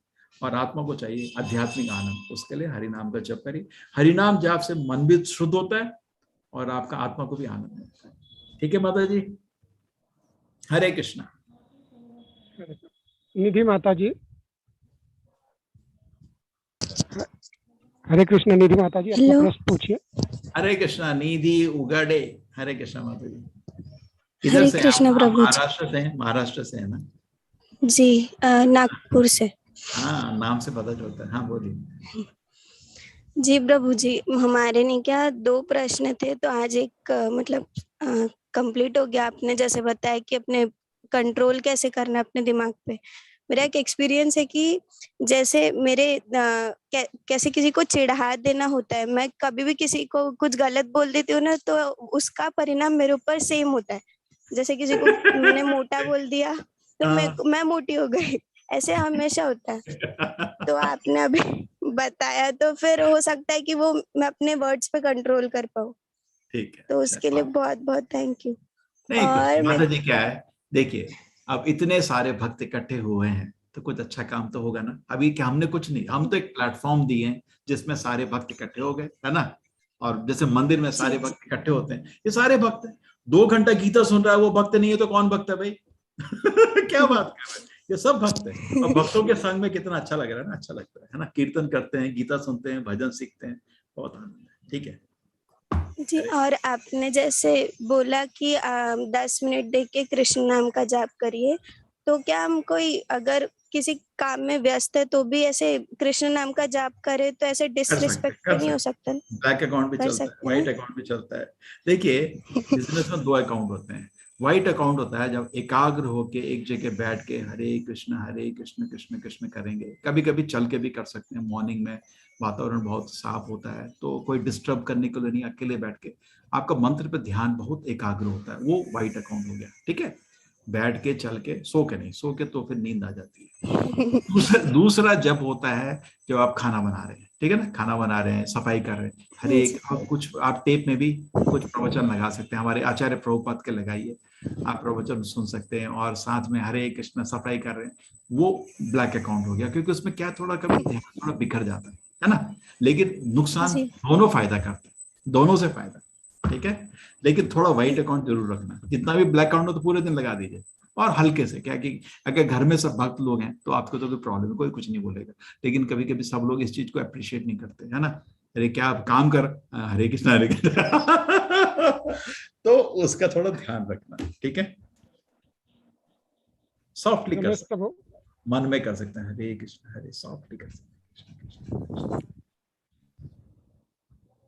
हरे कृष्णा रमेश प्रभु, अपना प्रश्न पूछिए। हरे कृष्ण रमेश जी, हरे कृष्ण। प्रभु, हम भगवान के बच्चे हैं या नौकर हैं? क्या बच्चे हैं या नौकर हैं? हाँ, हाँ जी, नौकर, नौकर। लेकिन क्या होता है नौकर, आपको ऐसा बड़ा बुरा लगता है यार नौकर, मतलब ऐसे दुनिया में क्या है नौकर, मतलब जिसको एक्सप्लॉइट किया जाता है ना। हनुमान जी तो भगवान की बड़ी खुशी से नौकर हैं। वो नौकरी प्रेम की नौकरी, उसमें तनख्वाह नहीं है। प्रेम की नौकरी है ना, हाँ जी। प्रेम की नौकरी है, प्रेम। उसमें उसमें दुख नहीं होता, आनंद आता है उसी नौकरी। आजकल की नौकरी है, जितनी भी सैलरी दे दो आदमी कभी खुश नहीं होता है ना। तो आपको क्या, लोगों को गवर्नमेंट जॉब चाहिए, क्यों? वो परमानेंट नौकरी मिलती है ना, उसको जॉब नहीं मिलती छोड़। अरे भगवान की नौकरी गवर्नमेंट से भी परमानेंट है, जन्म जन्म की चलती रहेगी, ठीक है उनके बच्चे, लेकिन नौकर का स्वभाव अच्छा रहता है, हम उनके दास है। एक अलग ईश्वर कृष्णा, चैतन्य महाप्रभु बोले आर सब भृत्य, एक ही है, मालिक एक ही है, हम सब उनके दास हैं। और उस स्थिति में आगे ना आपको बड़ा आनंद आता है, जब हम भगवान की नकल करना चाहते हैं कि मैं भी क्यों किसी का नौकर बनूंगा, मैं उसीलिए तो इधर है हम लोग, ठीक है। जब तक ये प्रवृत्ति नहीं जाएगी इधर ही रहोगे। देखिए वैकुंठ धाम में उसी को अनुमति मिलती है जो भगवान की सेवा से, सेवा मतलब नौकरी, सेवा करने के लिए जाता है प्रेम से, लेकिन ये सेवा प्रेम से होती है और भगवान भक्त के अधीन हो जाते हैं। अभी यशोदा माँ, आपको मालूम है कार्तिक महीना शुरू हो रहा है 25 तारीख से आसपास, 25 के आसपास, हम तो मायापुर जा रहे हैं, तो माँ यशोदा तो डंडे लेके पीछे भाग रही थी ना, ठीक है नहीं? तो आप ये भी कैसे नौकरी है वो भी, लेकिन प्रेम की नौकरी, आनंद की नौकरी, बच्चे वो भी सेवा है, माँ की सेवा कर रही है। और कृष्ण जी भी अपने को भुला देते हैं कि वो भगवान है, माँ को भी भुला देते हैं कि वो भगवान है ना। और फिर आनंद ही आनंद, केवल आनंद का आनंद। प्रभु जी मूलतः हम उनके दास है, हम उनके सेवक है। जैसे देखिए मेरे हाथ की उंगली है, तो ये तो मेरी दास है ना। अरे हिल, हिलती, डॉक्टर के बजाय हिल नहीं रही, हिल। है ना, समझ नहीं आया, मेरी उंगली है तो हिलना चाहिए ना, अरे हिल। तो उसी तरह हम भी भगवान के ये अंश है, तो हमारा कर्तव्य है पूर्ण भगवान का सेवा करना, और उसको सुन के ही आनंद आता है, वो करने में तो फिर तो आनंद के नाचो।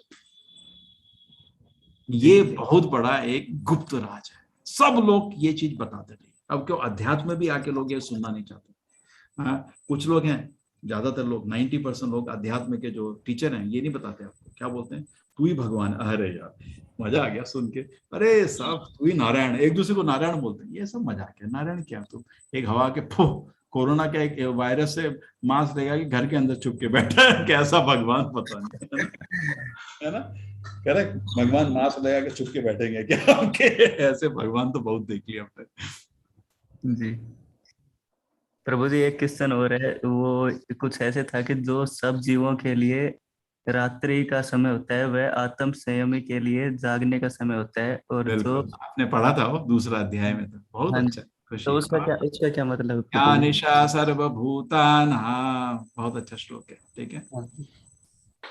तो उसका मतलब ये है, देखिए आप, बहुत प्रैक्टिकली बताता हूँ मैं जी। जो एक आध्यात्मिक सीरियस आदमी है वो 9 बजे सो जाता है, सो जाना चाहिए आजकल, और 3 बजे उठ जाता है, क्योंकि 3 बजे उठ के नहा धो के 3:30 बजे से उसका साधना शुरू हो जाता है, ठीक है ना। मैक्सिमम 4 बजे तक उठ जाता है, क्योंकि 4:30 बजे हमारे मंदिर में मंगल आरती होता है। आप लोगों को लिंक दे देंगे मंदिर का, आप मंगल आरती अटेंड कर सकते हैं। हर दिन 4:30 बजे इकट्ठा करिए, फिर हम मंगल आरती के बाद इकट्ठा बैठ के हरिनाम करते हैं, भगवान को प्रार्थना करते हैं। पूरी दुनिया में लोग बहुत, है ना, जब ये तो कोरोना तो छोड़ो, वैसे भी हमेशा लोग तड़प रहे हैं, भगवान हमको भी आशीर्वाद दीजिए, दुनिया को भी आशीर्वाद दीजिए। हम इकट्ठे बैठ के जप करते हैं, ठीक है। उसके बाद हमारा भागवत का क्लास होता है, तो हमारा दिनचर्या। तो जो 9 से 3 जो का समय है वो सोने का समय हो गया आपका, है ना जी, ठीक है। जो दुनिया में आजकल के नौजवान लोग हैं वो 9 से 3 तो उनकी जिंदगी शुरू होती है। 9 बजे ऐसे फ्रेश। अब मेरे को क्या है कि मेरा जो इतना भी बहुत बड़ा सॉफ्टवेयर का काम चल रहा है इस कोर्स के पीछे, ये सब बंदर ही हैं जो मेरे को जगा के रखते हैं, क्योंकि उसी समय ये लोग बहुत फ्रेश होते हैं और ऑफिस से फ्री होते हैं, और काम उनको कोई नींद ही नहीं आती, 2 बजे 3 बजे तक बैठे रहते हैं। तो जो आदमी आध्यात्मिक आदमी है वो 9 से 3 सोता है, वही तो श्लोक में लिखा है। और जो भोगी आदमी है, जो इंद्रिय नॉर्मल आदमी जो है, 9 से 3 वो जगा रहता है। अभी आ जाओ, हम लोग 3 बजे सुबह उठ के 3 बजे से हम लोग 8 बजे तक, 8:30 बजे तक, या हम लोग करीब करीब 9 बज जाता है, 9 बजे तक साधना करते हैं हम लोग। करेक्ट जी। हमने बोला था 8 घंटे आपको अध्यात्म के लिए देना है। हम ब्रह्मचारी तो देता है, सुबह 6 घंटे, रात को 2 घंटे, 8 घंटे साधना करता है भगवान के लिए, ठीक है ना। तो हमारा तो नियम है, ठीक है। तो लेकिन बाकी लोग क्या करते हैं, वो ये सुबह 3 बजे से 9 बजे साधना कर रहा है, उस समय 3 बजे से 9 बजे नॉर्मल आदमी सो रहा है जी। ना उठता है, बिना खाना खाए, बिना ब्रश किए ऑफिस भाग जाता है। आजकल की ऐसी हालत है, सच है। हम तो कॉलेज में थे, मैं 4 साल में शायद 3-4 बारी ब्रेकफास्ट खाया होगा। अब इधर बाकी लोग भी वही होंगे, है ना। नहीं, कभी कभी 12 बजे तो उठने टाइम 12 बज जाते थे। यही ना, तो ये बिल्कुल ठीक बोला ना कृष्ण ने, बिल्कुल ठीक है ना। इसकी रात उसके दिन, उसका दिन उसका रात, उल्टा है। थैंक यू प्रभु। ये एक लेवल पे है बहुत ही। और थोड़ा जैसे इंद्रिय भोग का कोई सपना आता है, जो आध्यात्मिक आदमी है उसको बड़ा बुरा लगता है, मैं भगवान का दास हूँ, मेरे को खुद भोग करने का कोई हक नहीं है, मेरा काम है भगवान को सेवा करने का।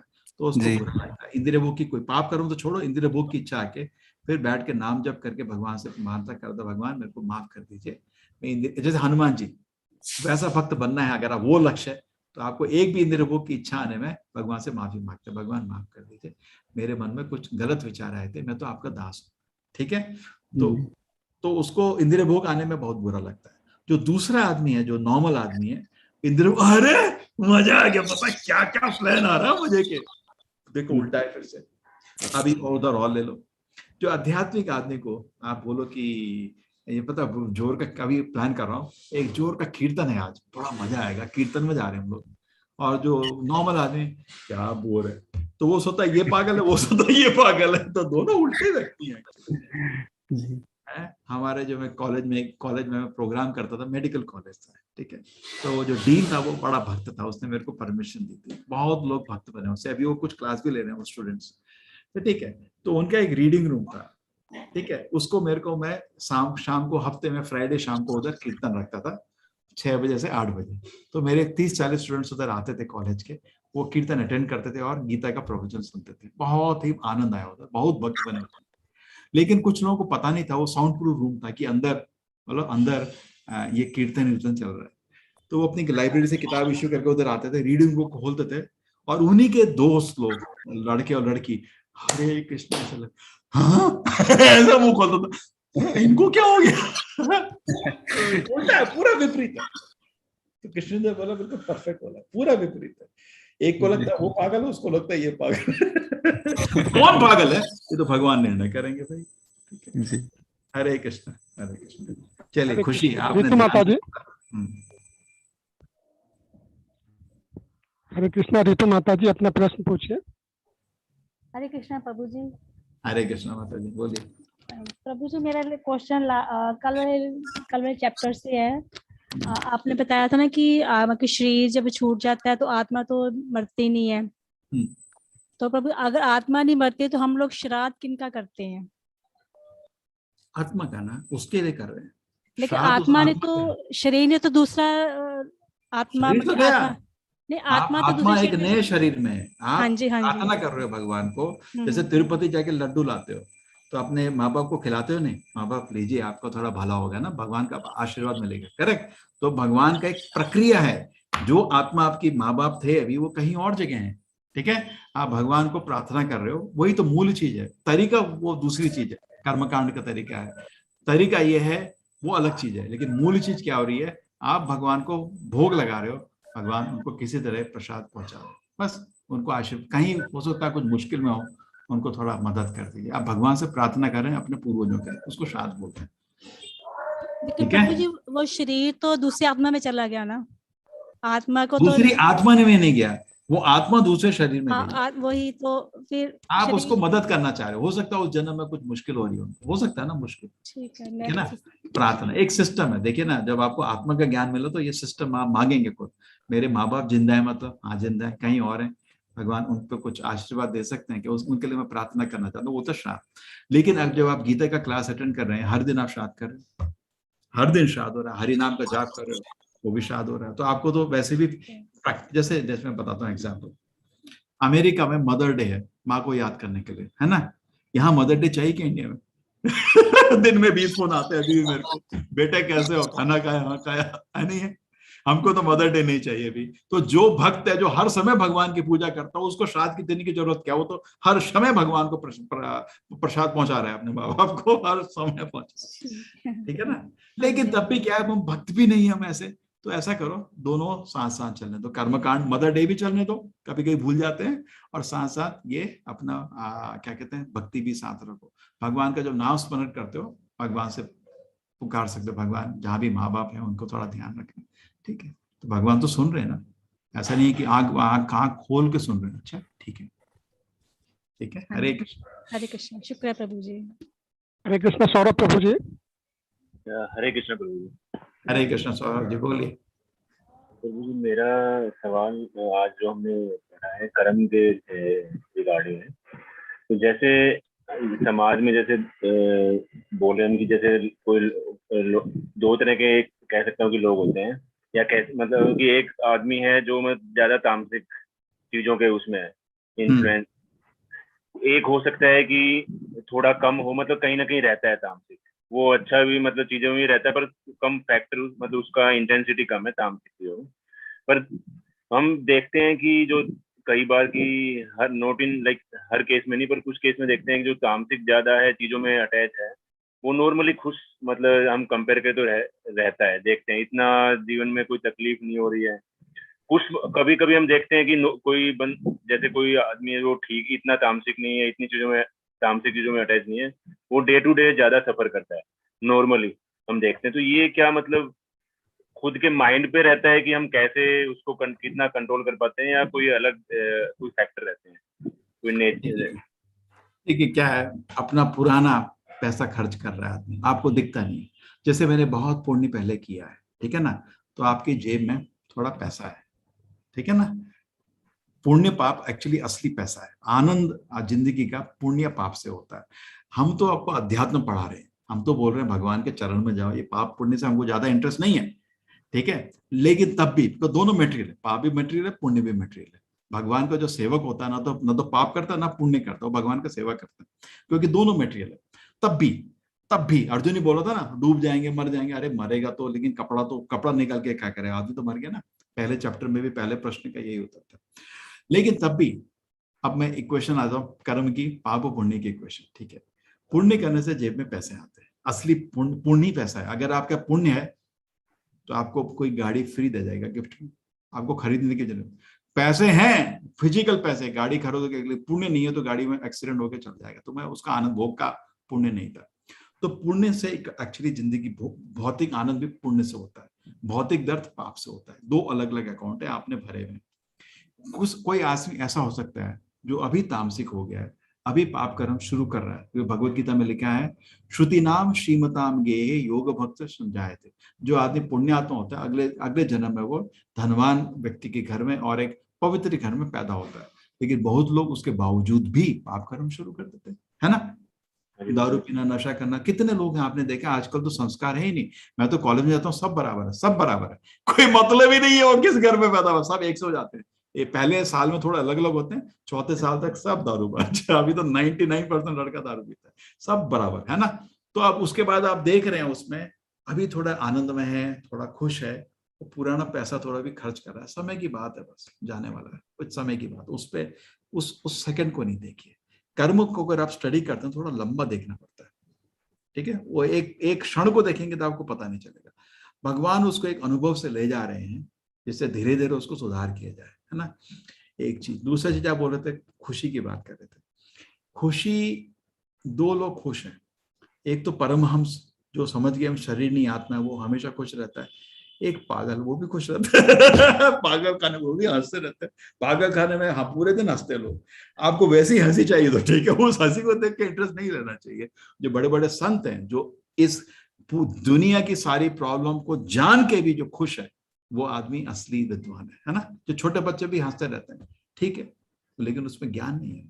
छोटे बच्चे को कुछ मालूम नहीं, कोरोना चल रहा है, लोग मर रहे हैं, उसको क्या मालूम है, वो हंस रहा है, उसको कुछ मालूम। अज्ञान की हंसी से ज्यादा होती है ज्ञान की हंसी, है ना। तो उसकी तरह अट्रैक्शन होना चाहिए। ये तो पागल पागल लोग भी हंसते हैं। तो वैसे भी जैसे प्रभुपाद जी अमेरिका गए थे, तो वो पूरे अमेरिका को शिफ्ट से देख रहे थे, तो उनकी प्रार्थना है, उस प्रार्थना में लिखते हैं, भगवान इनको मैं गीता का ज्ञान देना चाहता हूँ, लेकिन ये लोग तो अपने को बड़े खुशी समझ रहे हैं ये क्यों समझेंगे ये ज्ञान, जब तक आदमी को ये मालूम नहीं है कि मेरी जिंदगी में कुछ तकलीफ है, वो गीता का ज्ञान कब क्यों सीखेगा। तो ये जो तामसिक लोग होते हैं और ये जो परमहंस लोग होते हैं, इनको गीता बताने का कोई फायदा नहीं। वो तो एक तो सुनेगा नहीं, एक को सुनने की जरूरत नहीं, वो ऑलरेडी फॉलो कर रहे हैं। हम सब लोग बीच में हैं जिनको इसमें इंटरेस्ट आ रहा है। ठीक है, आपका मूवी में भी जो देखिए विलेन होता है, तामसिक होता है। आपने जो दो डिस्कशन दिए ना, मैं वही एनालाइज कर रहा था। विलेन मतलब तामसिक, किसी का हाथ काटेगा हंसेगा, किसी को थप्पड़ मारेगा हंसेगा, करेक्ट, विलेन। और जो हीरो है वो भी उसी का जैसा होता है, थोड़ा कम, बस थोड़ा कम, वो भी दारू पीता है, दो पिटाई करने से पहले 2 सिगरेट पीता है। तामसिक ना, सिगरेट पीना मतलब तामसिक, अपने शरीर को मन को हानि कर रहे हो, है ना, उससे कुछ। हाँ, तो वो भी थोड़ा कम तामसिक। जो आपने बोला डिस्क्रिप्शन, वो हीरो और विलेन का ही था। धन्यवाद। ठीक है, तो असली खुशी एक्चुअली आदित्य माता जी। करते हैं भी सत्व गुण से ही होगी। ठीक है, हरे कृष्णा। हरे कृष्ण दीप्ति माता जी अपना प्रश्न। हरे कृष्णा प्रभु जी। हाँ, बोलिए माता जी। प्रभु जी, मेरा प्रश्न ये है कि जैसे हम, क्या होता है कि जब हम भगवान की भक्ति कर रहे हैं, थोड़ा उनको टाइम दे रहे हैं, तो मतलब मेरा तो मन इधर उधर तो उस टाइम पे नहीं भटकता, तब भगवान को याद कर रही हूँ तो भगवान को ही याद कर रही हूँ। लेकिन जैसे ही हम भगवान की भक्ति करके फिर जब हम अपना दूसरे कामों में लग जाते हैं और काम, तो उस मतलब जब हम शिफ्ट कर रहे होते हैं स्पिरिचुअलिटी से अपना मटेरियलिस्टिक वर्ल्ड में, वो जो शिफ्ट आता है उसमें ना बड़ा अजीब सा लगता है। मतलब क्या ही हो रहा, मतलब कहाँ से कहाँ, मेरे को ऐसे लगता है कि कहाँ थी और अब क्या ही कर रही हूँ। नहीं, स्पिरिचुअलिटी में अनंत तो है, पर जब मैं कनेक्ट करना पड़ता। देखिए क्या है, हम मीराबाई तो नहीं है ना, पूरे दिन कृष्णा कृष्णा। हम सच भी बोलिए, हम ऐसे भक्त भी नहीं है, और हम पूरे दिन जप नहीं कर सकते, वो भी सच है। तो असलियत क्या होना चाहिए, आपको टाइम डिवाइड करना चाहिए। मैं पहले ही बोला, और बहुत लोगों ने अप्रिशिएट भी किया, ये 8 + 8 + 8, 8 घंटे शरीर को आप रेस्ट दीजिए। ठीक है ना, 8 घंटे आप अपने सारे जो घर के सारे कर्तव्य, या तो हाउसवाइफ हैं या बाहर काम करते हैं, 8 घंटा उसके लिए लगाना चाहिए, करेक्ट। और 8 घंटा आपको अपने लिए दीजिए, उसमें आप हरि नाम जप करिए, थोड़ा गीता पढ़िए, है ना। ये आइडियल है। मैं तो 8 मिनट नहीं, 8 घंटे नहीं बोल रहा, उसमें तीसरे में 8 घंटे हम लोग निकालते हैं, ब्रह्मचारी का नियम से निकलता है। आप लोग को विनती है 8 मिनट निकाल दो, कितना अच्छा रहेगा ना। ठीक है, तो जब आप काम करते हैं ना, जब काम करते हैं, जैसे भगवत गीता में कृष्ण जी अर्जुन को बोलते हैं, माम अनुस्मर युद्ध च, युद्ध के समय भी भगवान को याद करना, वो तो बहुत मुश्किल है ना।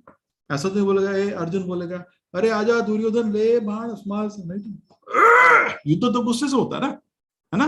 युद्ध में तो गुस्से से कूदना पड़ता है एक दूसरे पे, तो ले ले ले एक बाण ले ले, ऐसा थोड़ी होता है। युद्ध तो बहुत गुस्से से होता है, उसमें भी मेरे को स्मरण करना, माम अनुस्मर युद्धाचार। ठीक है, तो अपना जो भी दिन में जो काम करते हैं, अगर आप अच्छे से धारी नाम करा अटेंटिवली। शुरू के समय क्या होता है माता जी, जब हम साधना करते हैं, तो साधना के समय भी हमको पूरे दिन की चीजें याद आती है। उसने ऐसा बोला, उधर काम है, उधर पैसे देने, वो खरीदना, जपा समय भी डिस्टर्ब होता है। और पूरे दिन काम करते समय तो हम भगवान को भूल ही जाते हैं। शुरू में ऐसा होता है।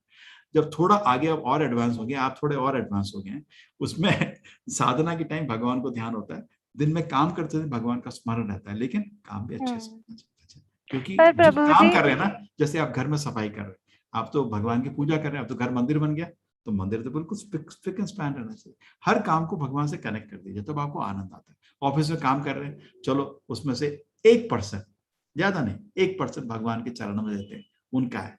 जैसे घर होता है ना, मंदिर में गुल्लक बना के रखते हैं लोग, है ना। चलो तनख्वाह मिली 1% या आधा %, चलो या चलो 0.001%, थोड़ा सा 1 रुपये भी, तो आपको क्या मेहनत करते हैं, क्या समझ, भगवान के लिए काम कर रहे हैं, तो 1 रुपये भगवान को दूंगा। ठीक है ना, तो आपको उस तरह धीरे धीरे काम को भगवान से कनेक्ट करिए, तो भी आपको काम करते समय आना, भगवान की सेवा करो। ठीक है, और पूरे दिन कुछ अगर दिमाग फ्री है, कुछ लोग याद करने की कोशिश करिए, कुछ करिए, तो आप उस तरह पैक कर दीजिए। प्रभु जी, अभी क्या हो रहा है कि आपको इतना भक्ति आ रहा है कि काम करने का मन नहीं कर रहा है ना, लेकिन फिर प्रैक्टिकल नहीं है ना। आपको देखो, किसी को भी हमको हक नहीं है कि लोग हमको फोकट में पालें, किसी को भी हक नहीं। किसी भी घर को चलने के लिए, किसी भी समाज को चलने के लिए सबको योगदान देना पड़ता है ना। जैसे अब वो तो बनना तो ठीक नहीं है ना, वो देखे ना, अपने मथुरा जाओ, वृंदावन जाओ, मंदिर के बाहर वो क्या कटोरा लेके बैठे रहते हैं दान के लिए, है ना। क्यों भाई, तेरे पास शक्ति है, उस पर काम क्यों नहीं करता? फोकट का क्यों सबको लोगों से पैसा मांग रहा है? गलत है नहीं हो?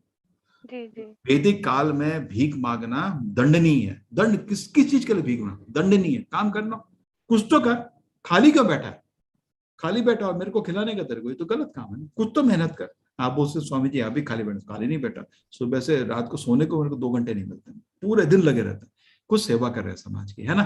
खाली नहीं बैठने का, ठीक है ना। तो अब वो काम करने का मन नहीं करता, वो तो गलत हो गया ना, प्रैक्टिकल नहीं है ना। नहीं सुप्त सिंहस्य प्रविशन्ति मुखे मृगा। अगर शेर भी मुंह खोल के बैठ जाओ, उसमें खाना नहीं, मृग हिरण अंदर नहीं आता, उसमें भागना पड़ता है ना। करेक्ट। तो थोड़ा मेहनत करना अपना फर्ज है, बैलेंस करिए उसको। तो थोड़ा देखिए क्या है माता जी, आपको भगवान का आस्था है, ये बहुत ही अद्वितीय, बहुत ही फॉर्चुनेट चीज है। थोड़ा बैलेंस करें, बैलेंस नहीं करेंगे ना तो लोग आपकी भक्ति से गुस्सा करते हैं। कुछ नहीं करती है, खाली हर दिन हरे कृष्ण करते रहती है ना। तो आपका वातावरण भी बड़ा मुश्किल हो जाता है, फिर लोग गुस्सा करते हैं। सच है ना, लोग बुरा मान जाते हैं, क्या है तो कुछ नहीं करती, ना तो खाना बनाती है, ना कुछ कपड़े धोती है, ना वो करती है, ना ऑफिस जाती है, ना कुछ, पूरे दिन हरे कृष्ण हरे कृष्ण। ठीक है, बैलेंस कर लेना। ठीक है माता जी, बैलेंस का धीरे धीरे। अभी तो मैंने बोला 8 मिनट, 18 मिनट, 20 मिनट, आधा घंटा, 1 घंटा। अगर आप ऑर्गेनाइज करेंगे आपका बहुत टाइम, 24 घंटा बहुत बड़ा टाइम है। हरे कृष्ण। हरे कृष्ण प्रभु जी। हरे कृष्ण प्रभु जी। मैं पूछना चाहता हूँ, जो हरि नाम जप करने से पहले कोई मंत्र बोलते हैं कि प्रणाम मंत्र? रहेगा, हमने आपको दिखाया था वो मंत्र, आपने पूछा। ये एडमिन लोग जरा सब व्हाट्सएप ग्रुप में डाल देना वो पूरा स्लाइड। श्री कृष्ण चैतन्य प्रभु नित्यानंद अद्वैत गदाधर श्रीवास एक बार वो जब खत्म होने के बाद में फिर प्रणाम मंत्र बोलना है? नहीं, वो पंच तत्व को हम नमस्कार करते हैं एक बार, दोबारा करना है ना, जब करने के पहले। ठीक है, पहले क्या होता है कर सकते हो, कितना बारी कर लो, प्रॉब्लम नहीं। मूलतः क्या हो रहा है, हमारा जब करने में अपराध हो जाता है, हम कुछ और सोचने लगते हैं। कभी कभी ये सोचते हैं भगवान है या नहीं, अपराध करते रहते हैं जब भी कर रहे हैं। तो इसमें हम उनके भक्तों की शरण लेते हैं, हमसे कुछ गलती होगी तो माफ कर देते हैं। ठीक है, तो भगवान भक्तों के थ्रू जाएंगे तो भगवान आपको जरूर आशीर्वाद देते हैं। तो हमेशा गुरु को पहले याद करना पड़ता है। तो पंचतत्व सवाल है, ये महामंत्र जप करने साथ साथ दूसरा मंत्र भी जप कर सकता हूँ? हाँ, कोई प्रॉब्लम नहीं। मैं तो कुछ छोड़ने का कोई जरूरत नहीं है, मैं तो जोड़ने के आया हूँ भाई। मैं पूछना था जो इसमें आराम से नहीं, ये कहते हैं पिछली बार एक कहा था जो इसमें वो अच्युतानंद अनंताय नमो गोविंदाय नमो भी कहना है, कितना अच्छा है, वो कृष्ण का ही नाम है, उसमें क्या गलत है। अच्छा, उसको कुछ छोड़ने का जरूरत नहीं है। मैं तो एक क्या है, कलयुग के लिए एक दवाई है जो ब्रह्मा ने दी है, ब्रह्मा के संप्रदाय से आने, ब्रह्म संप्रदाय के हैं। ये कलयुग की दवाई है, जैसे तो बोलते हैं ना मलेरिया का क्विनिन टाइप है, बिल्कुल इसको जरूर लगा देना। बाकी तो आप लगाए लगे ना, तो भगवान का नाम ही ले रहे हो, बाकी उसमें फायदा, लेकिन ये दवाई जरूर डाल देना। ये कलयुग की दवाई है। हरे कृष्णा कृष्ण कृष्ण हरे हरे, हरे कृष्णा हरे कृष्ण। प्रत्येक कुमार श्रीवास्तव प्रभु जी। प्रभु अपना प्रश्न। हरे कृष्ण प्रभु जी। हरे कृष्ण प्रभु, बोलिए। सबसे पहले मैं तो धन्यवाद दूंगा कि ये जो आप माइंड कंट्रोल टेक्निक्स की पीपीटी आप साथ में बता रहे हैं, इससे हमें बहुत फायदा मिल रहा है। ये वाले बच्चों के लिए बनाई थी मैंने, ठीक है। आप नहीं सर, हमें भी फायदा बुजुर्ग है, बुरा नहीं मानना, कुछ बहुत मतलब बच्चों के लिए तो यार 24 घंटे में तो 10 घंटे लड़की के बारे में बात करते रहते हैं, तो इसलिए मैंने ये बनाया लिक्विड ब्यूटी। उसके बाद बोलते हैं सर इस उम्र में क्या बता रहे, मैंने क्या इस उम्र में क्यों जिंदगी बर्बाद करते हैं। और दूसरी जो ये गीता का पाठ हो रहा है, इसमें भी आप प्रैक्टिकल वे में स्लाइड्स के थ्रू बता रहे हैं। सिंपल रख रहा हूँ। अभी लेवल 2 में आना, मैं एक श्लोक और उसका अनुवाद पढ़ूंगा। तो हम जैसे लोग इससे रिलेट कर पा रहे हैं। एक्चुअली ये कभी हमने जिंदगी में पढ़ाया नहीं गया गीता, खुद से पढ़ा तो आधा समझ में आया, आधा समझ में नहीं आया, लेकिन प्रैक्टिकल लाइफ में कैसे रिलेट। मैं खुद पढ़ा, मेरे कॉलेज में गीता में भी पढ़ा। ये आपको तो कुछ समझ आ रहा है, मेरे को तो एक शब्द समझ नहीं आया, मैं नास्तिक था, एक शब्द समझ नहीं लेकिन गीता का फल मिला। मेरी अपने आप मेरी नींद 4 बजे उठने लगी, क्योंकि वो गीता का प्रभाव है ना। 7 दिन में कॉलेज नहीं गया, कुछ नहीं किया, सुबह से रात पढ़ा, पूरा पढ़ लिया। एक होता ना 1000 पेज का इसको पूरा पढ़ लिया, एक शब्द समझ नहीं आया, लेकिन पढ़ा मैं, जो था ना एक वो नियम के अनुसार, साधना के अनुसार। लेकिन कुछ क्या हुआ, मेरा हृदय परिवर्तन होने लगा, मैं बहुत कुछ परिवर्तन हुआ। सबसे पहले जल्दी उठने लगा सुबह सुबह, और सुबह से कैंपस में क्या होता है, इतना सुंदर कैंपस है कॉलेज का, सब सोए रहते हैं, कैंपस में घूमता था और बड़ा अच्छा लगता था मेरे को। धीरे धीरे बता रहा हूँ सांस ले रहा, तमोगुण से निकलने के लिए रास्ता दिख रहा था। तो कभी भी मैं सही प्लेटफॉर्म पे हूँ इस टाइम पे, कि ये मुझे मिला मौका क्लास अटेंड करने का। चलिए और मेरे अगर मैं भक्त बन सकता हूँ, मेरा जैसा नास्तिक आदमी, तो कोई भी भक्त बन सकता है। एग्जैक्टली सर, मेरे 2 क्वेश्चन है, एक कल की क्लास के और एक आज की है। जल्दी पूछो। तो कल में सर एक दूसरे अध्याय का 56वां श्लोक है, दुखेशु नुद्विग्ना सुखेशु वितज्ञतस्वेह, दुखों की प्राप्ति होने पर दुख नहीं होना चाहिए। दुखेशु अनुद्विग्नमनः सुखेशु भगता स्प्रिया वीतराग भया क्रोधा, है ना? जी जी जी, बहुत अच्छा श्लोक है। जो राग भय और क्रोध से वो है, वो स्थिर बुद्धि मनुष्य। तो दुख में विचलित नहीं होना चाहिए और सुख में नाचना नहीं चाहिए, बिल्कुल शांत रहना चाहिए। तो आजकल बहुत ही कहना, अब जैसे मैं बैठा हूँ अभी, किसी ने एसी ऑन कर, ठीक है यार, किसी ने एसी ऑन नहीं है, लाइट भी नहीं है, गर्मी हो रही है, ठीक है। जब आप भगवान में ध्यान लगाते हैं, छोटी छोटी चीजों, आपका अगर भगवान में समाधि है, तो भौतिक और मानसिक स्तर पर जितना भी डिस्टर्बेंस है, आप उससे दूर हो जाते हैं, है ना? जी, हम ये प्रैक्टिकल नहीं कर पाते कि कभी दुख होता है तो सोचो, जब ये फुटबॉल में खेल रहे होते हैं ये लोग, कभी कभी उनको चोट लग जाती है, पता नहीं चलता इनको, क्योंकि उसमें मैच में इतने बिजी हैं, जैसे ही मैच खत्म हो चल नहीं पाते उसको, क्योंकि उसी तरह भक्त भगवान में इतना आश्रय ले लेता है कि उसको दुनिया का पता भी नहीं चलता, मैंने खाना खाया नहीं खाया, पता याद नहीं रहता उसको। होता है जी। और ये आज का क्लास का प्रश्न है सर, कर्म योग में आपने 4 तरह के बताए, पापी, पुण्यात्मा, सकाम और निष्काम। बिल्कुल। तो कर्मयोग में हम कर्मयोग कैसे करें सर? जैसे कि मतलब जॉब कर, अभी सकाम जैसे जॉब कर रहे हैं, जॉब कर, ठीक है। आप सपोज करो आप 25,000 रुपये महीने का कमाते हो, ठीक है। जी। उसके बाद 1 रुपया अलग करके रख दो, भगवान है आपके लिए, ठीक है ना? सकाम शुरू हो गया, उसको वापस नहीं देना इसलिए ठीक है, ठीक है। अब ये भगवान में आपके लिए यूज करना। आपके घर में कभी कभी त्योहार होता है ना? अभी जैसे रामनवमी आया, ये जन्माष्टमी आया, उस दिन भगवान के लिए कुछ हार ले लिया या कुछ ले लिया, उसके लिए रखा है बस, या मंदिर में जाके दान दे दी, ठीक है ना? वैसे बिजनेस उसको, या एक गीता खरीद के अपने लिए गीता ले लिया, दोस्त को गीता खरीद के देती है, जो भी है उसको भगवान के लिए यूज करना। तो आपको जब मेहनत करने लगेगा, मैं भगवान के लिए मेहनत कर रहा हूँ, आपको काम सकाम में भी आनंद आता है, और मन दान से मन पवित्र होता है। आपने अपने मेहनत का कमाई को अच्छे काम के लिए रखा है, उससे मन पवित्र होना शुरू होता है ना? धन्यवाद। आपको खुशी होती है, मैंने एक अच्छा काम किया। जी जी, धन्यवाद। हरे कृष्ण। लता माता जी, हरे कृष्ण। लता माता जी, हरे कृष्णा। हेलो प्रभु जी, हरे कृष्णा। हाँ बोलिए माता जी। कि आपने जो भी बताया अभी 2-3 दिन से मैं सुन रही हूँ प्रभु जी, तो ये सब मैं फॉलो कर रही थी। और मेरा पुत्र था छोटा, वो भी बहुत ही समझदार था, सब कुछ सही था। फिर अचानक उसका रोड एक्सीडेंट में देहांत। नहीं माता जी, दुख नहीं करें। क्यों हो गया प्रभु जी? देखिए निराशा हो गई है मेरे मन में, घनघोर निराशा हो गई है। देखिए, आप माँ हैं, माँ का प्यार बहुत गंभीर होता है और हम उसको स्वीकार करते हैं। दुनिया में भगवान का प्यार माँ के प्यार से थोड़ा पता चलता है, करेक्ट? समझ रहे ना? तो एक चीज पहले समझिए कि जैसे आप अपने बेटे से प्यार करते हैं, भगवान भी आपके बेटे से प्यार करते हैं, ठीक है? कुछ गलत किसी के साथ होता ही नहीं।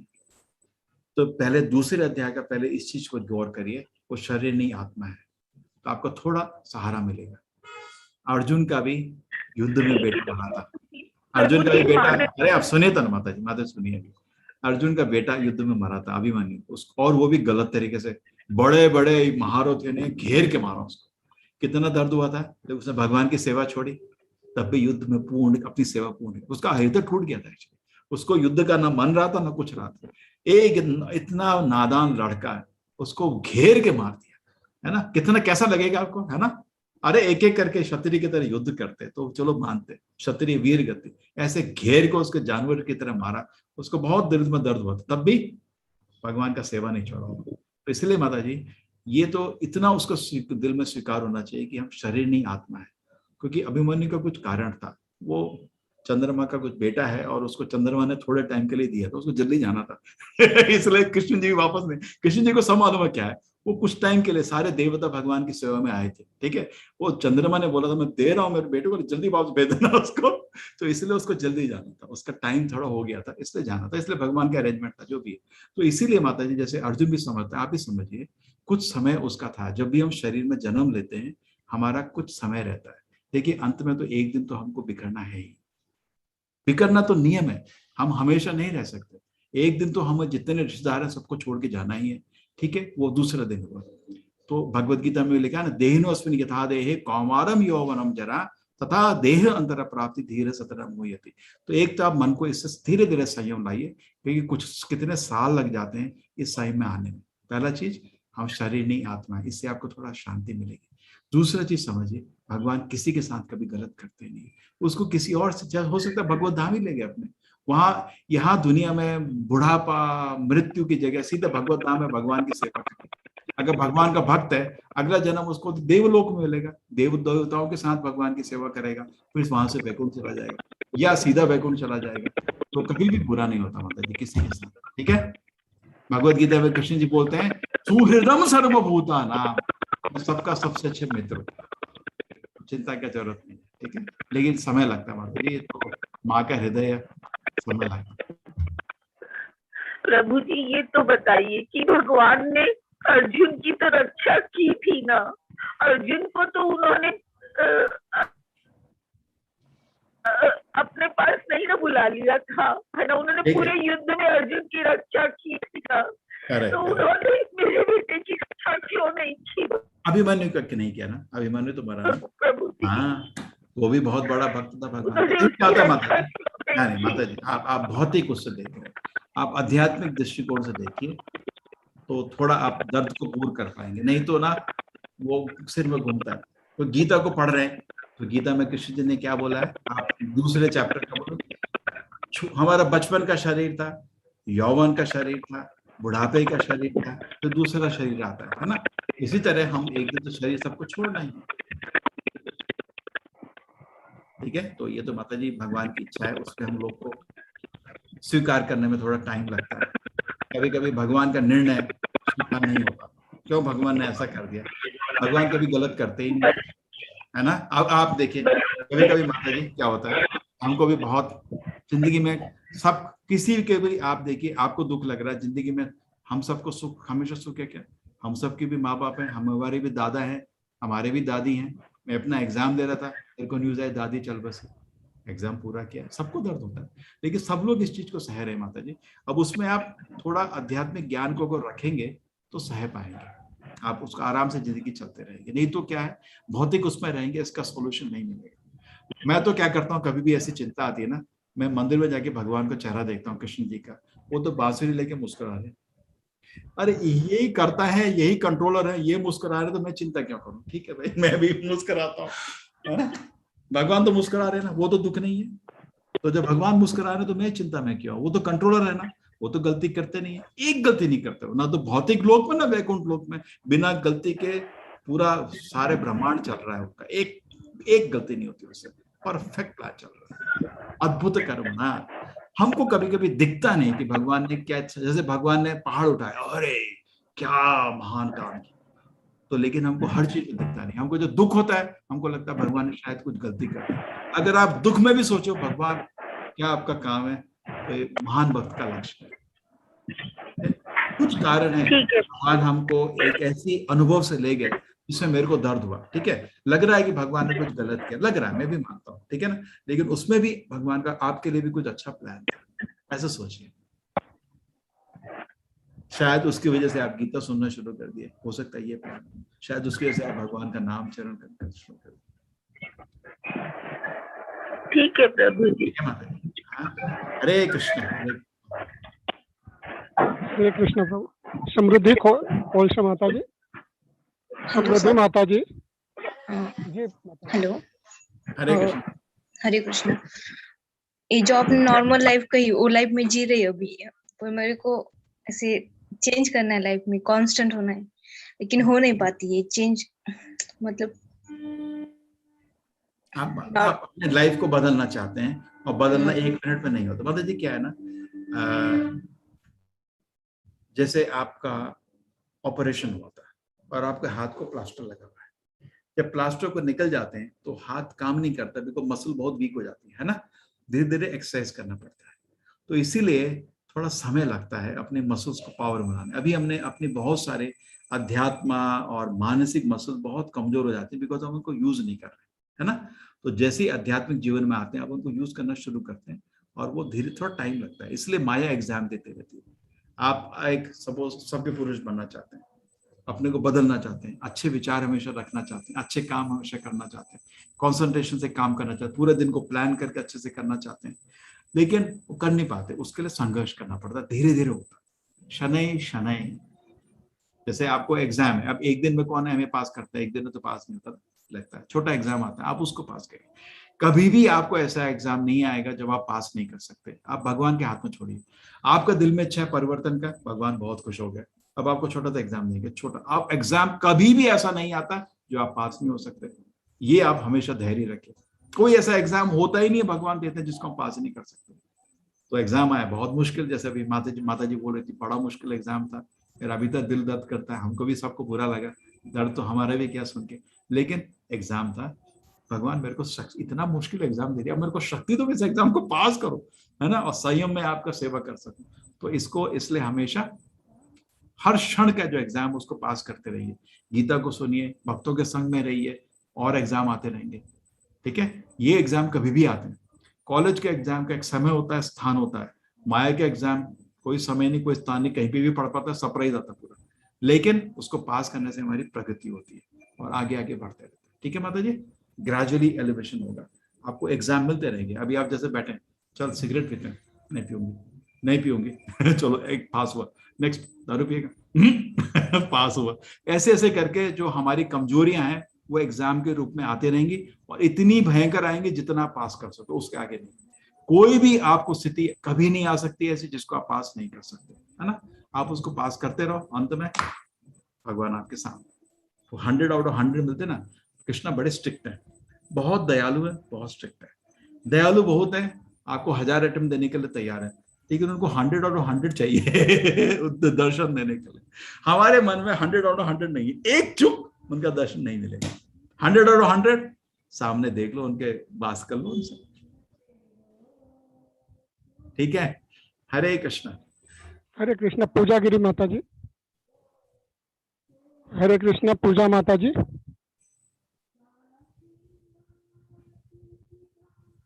वो पूजा कर रही है अभी, चलो हेलो। बोलिए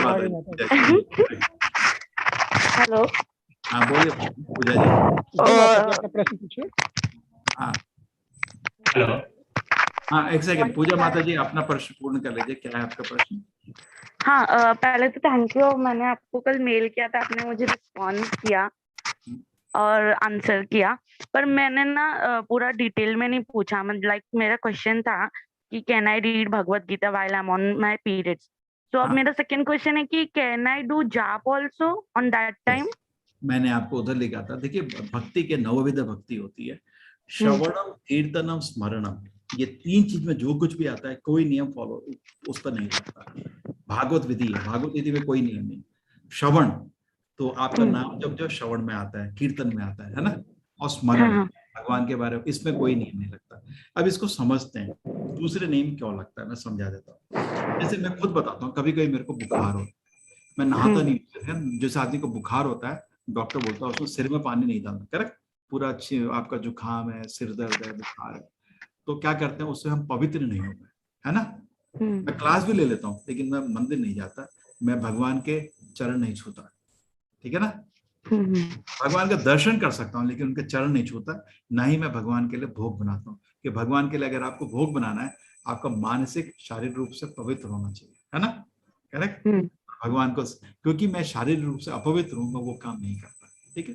कभी कभी एक मैं ब्रह्मचारी को जानता था, उसका क्या था, पेट हमेशा खराब रहता, उसको कंट्रोल नहीं था, तो वो कभी भी बोलता था प्रभु जी मैं ऑल्टर की सेवा नहीं कर सकता क्योंकि ये मेरा बेहतर रहता है कंट्रोल, ठीक है ना। उसी तरह लड़कियों का भी एक थोड़ा समय होता है जिसमें कुछ बेहतर रहता है, उस समय वो शारीरिक रूप से अपवित्र है, लेकिन जैसे मैं पूजा नहीं कर रहा वो भी नहीं करते, लेकिन नाम जप में क्या प्रॉब्लम है, और भगवत गीता पढ़ने में क्या प्रॉब्लम है, भगवान के स्मरण में क्या प्रॉब्लम। उस समय भगवान में मंदिर में दर्शन भी कर सकते हैं, लेकिन भगवान के विग्रह को छूने का नहीं, बिकॉज खुद लगता है मैं थोड़ा क्लीन नहीं है ना, बस। तो वो जो बहुत ही लॉजिकल चीज है। नहीं, भगवान का नाम जप करना, भगवान की कथा पढ़ना, इसमें कोई मेंशन नहीं। भगवान का विग्रह का सेवा जो पंचरात्र विधि है ना, वो आपको मालूम है को कैसे करते हैं, नहा धो के बिल्कुल स्वच्छ वस्त्र पहनते हैं लोग, है ना, पुराने कपड़े में नहीं पहन सकते, स्वच्छ वस्त्र पहन के नहा धो के भगवान की सेवा होती है, सबको मालूम है। जब मेरा शरीर कभी पवित्र नहीं उसमें, वो मैं नहीं करता, बस 2-3 दिन का टाइम है वो नहीं करता, बाकी सारे काम होते हैं। तो माला लेके करने का कि बगैर माला के? आराम से, वो तो भागवत विधि है ना, श्रवणम कीर्तनम स्मरणम अर्चनम वंदम पाद सेवनम दास्यम, ये 4 काम अर्चना विधि के हैं। वो काम हमको नहीं करने चाहिए जब हम शरीर पवित्र नहीं। अर्चनम है ना, कि भगवान के पैर की सेवा, वो सब अभी थोड़े दिन के लिए हम भी करते हैं। हमारे किसी भक्त को बीमार, जैसे ब्रह्मचारी, आप तो बोल रहे हैं लेडीज क्या, किसी ब्रह्मचारी भी अगर जुकाम हो जाए या बीमार हो जाए, छींक रहा है, मैं उसको भगवान के पास नहीं जाने देता। मैंने कहा ठीक, भगवान के सामने नहीं, अरे छोड़, भगवान की सेवा थोड़ा स्वच्छ, मन स्वच्छ होने का, हृदय स्वच्छ होने का, तब सेवा होनी चाहिए, है ना। और मेरा सेकंड क्वेश्चन था कि जैसा आज आपने सिखाया कि control on your emotions, control on your mind वगैरह का 5 आपने बताया था पॉइंट, पर कैसा, हाँ बहुत अच्छा लगा, पर कैसा है ना, जैसे हाँ 27 है तो 5-22 और है।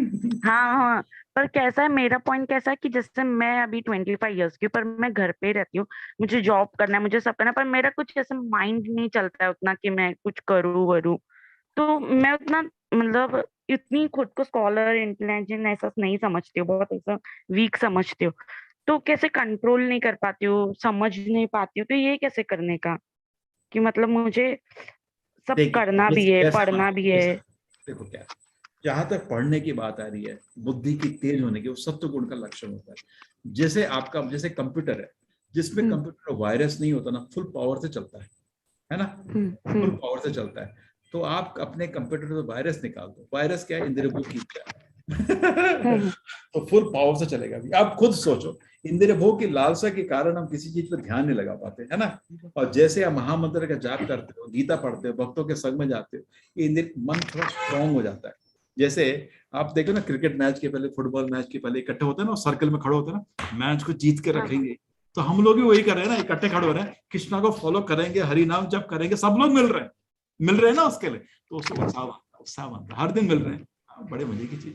अच्छा ठीक है, मैं अभी और अरेंज कर रहा हूँ आप लोगों के लिए, छोटे छोटे ग्रुप बना रहा हूँ, ताकि किसी को कुछ प्रॉब्लम हो रही है, ग्रुप में सब लोग, एडमिन लोग आपको मदद कर पाए। ये हमारा कोर्स करीब 1.5 साल हो गया है, करीब बहुत लोग, बहुत सीनियर भी हैं, मदद कर सकते हैं। ठीक है, हरे कृष्ण। Thank you. हरे कृष्ण। अमित प्रभु। हरे कृष्ण। हरे कृष्ण अमित जी। गुरुजी, मैं एक चीज पूछना चाह रहा था कि कहीं मैंने पढ़ा था कि मंत्र में तो शक्ति है ही, और महामंत्र हरे कृष्ण हरे राम जो हम जपते हैं वह हर तरीके से हमें ईश्वर के नजदीक लाता है, लेकिन कहीं साइंटिफिकली कहा गया था कि कोई भी शब्द का रिपीटेशन अगर हो या किसी ध्वनि का भी रिपीटेशन हो तो वो भी हमें अंदर से शांत करता है। पहला चीज तो कि क्या ये सही है कि नहीं? मन देखो, हमको आत्मा को सुख चाहिए, मन को शांति चाहिए, और शरीर को नहीं, आत्मा को आनंद चाहिए, मन को शांति, शरीर को सुख। तो जो मेटीरियल साइंस है वो शरीर को सुख तक ही पहुंच पाई है, इधर थोड़ा उनका एनालिसिस चल रहा है। चलो एक म्यूजिक, शांत म्यूजिक चलता रहेगा रिपीटिव, तो मन थोड़ा शांत हो जाता है ना। लेकिन क्या है, आत्मा बिना एंगेजमेंट के नहीं रह सकती। आत्मा को आपको एंगेजमेंट देना पड़ता है। जैसे छोटा बच्चा है, बहुत उपद्रव कर रहा है, आप उसको उठा के एक रूम में रख दो, थोड़े टाइम में शांत हो जाएगा, लेकिन फिर उसको एक्टिविटी चाहिए, है ना। तो आप इसको पॉजिटिव एक्टिविटी दे रहे हैं। बहुत लोग हैं मौन हो जाते हैं, बोलते बड़ा अच्छा लग रहा है, बात नहीं करते, ठीक है, लेकिन कितने टाइम मौन रहोगे भाई कुछ तो बोलने का मन करता है फिर, है ना। प्रैक्टिकल होने के लिए आप भगवान का नाम निकालो मुंह से, बाकी गपशप करने की जगह से भगवान का नाम, जब गीता का डिस्कस कर रहे हैं 2 घंटे, है ना, हम भी सुन रहे हैं, बोल रहे हैं, ठीक है, तो पॉजिटिवली आपको एंगेज कर रहे हैं। तो इस तरह आपको जो म्यूजिक सुन रहे थे वो अंत में क्या है, हम हैं आत्मा, आत्मा है आध्यात्मिक, शरीर है भौतिक। अभी भौतिक शरीर के अंदर हम फंसे हुए हैं, हमको भगवान सामने भी है, नहीं देखेंगे, भौतिक आंख जो है वो भौतिक फिनोमेना से फिक्स्ड है। एक लाइट किसी ऑब्जेक्ट में पड़ने का फिर वापस आने का, है ना। अगर लाइट आत्मा में पड़ेगी परमात्मा तो चले जाएगी, क्योंकि परमात्मा तो पूर्ण से अलौकिक है ना। तो हमको तो कुछ भगवान सामने भी आएंगे नहीं दिखेंगे, है ना। हमारे हृदय में भगवान वास कर रहे हैं भी, हमको नहीं दिख रहा, बिकॉज हम भौतिक दृष्टिकोण है। तो भगवान ने जान के तरह तरह से आपके सामने प्रकट हो जाते हैं। एक है उनका विग्रह, है तो भौतिक ना, लेकिन प्रेम से जो विग्रह की सेवा होती है उसमें और भगवान में कोई फर्क नहीं होता। उसको बोलते हैं अर्च अवतार। जैसे भगवत गीता है, वो भी तो पेपर और इंक ही है ना, ग्रंथ अवतार। और अभी आपने बाल की नाम की, वो तो लगता है भौतिक शब्द है, लेकिन वो क्योंकि भगवान उसमें आ गए हैं, क्योंकि आप ध्यान से और प्रेम से जप कर रहे हो, वो बोला नाम अवतार। तो भगवान के नाम जैसे आप जप करें, हरे कृष्ण कृष्ण कृष्ण हरे हरे, और आप बोलो Donald Trump Donald Trump Trump Trump Donald Trump Trump Trump Donald Trump, दोनों में फर्क है। अब आप इसको स्टडी करके देखो, ठीक है। थोड़ा शांति, लेकिन आध्यात्मिक आनंद नहीं मिलेगा और ना ही मन पवित्र होगा। थोड़ी शांति थोड़े समय के लिए मिल जाएगी, बिकॉज आप उस समय कुछ उल्टा काम नहीं कर रहे थे, गुरुजी ये जो मन, ठीक है ना। ये आप निष्कर्ष निकाले, एक्सपेरिमेंटली निकालो। एक तरफ Donald Trump Trump Trump Donald Trump बोलो, दूसरी तरफ हरे कृष्ण कृष्ण कृष्ण हरे हरे बोलो। अब आप खुद देखो कि आपको किसमें ज्यादा आनंद लगा। शास्त्र में तो लिखा है हरे कृष्ण से फायदा मिलेगा, लेकिन आप अगर एक्सपेरिमेंट करना चाहते हो कर लो, आपको खुद लगेगा कि इसमें बड़ी मिठास है, महामंत्र में मिठास है, खुद अनुभव होगा। ये आपके आत्मा तक छूता है। वो जो भौतिक ध्वनि है वो आत्मा तक नहीं, आत्मा को जगाने के लिए आध्यात्मिक ध्वनि चाहिए। जैसे आप सोए, आपको उठाने के लिए क्या बोलना है मेरे को, आपका नाम बोले उठ जाओ, आप 1 मिनट उठ जाएंगे, है ना, करेक्ट। कान हमेशा अलर्ट रहता है, आंखें बंद रहती है सोते समय, मुंह भी बंद रहता है, लेकिन कान अलर्ट रहता है। डेंजर, उठ जाओ आदमी उठ जाता है नहीं, कान अलर्ट रहता है ना।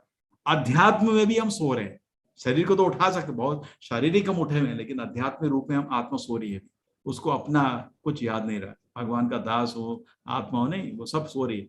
उसको उठाने के लिए आध्यात्मिक ध्वनि चाहिए, वो है भगवान का नाम, ठीक है।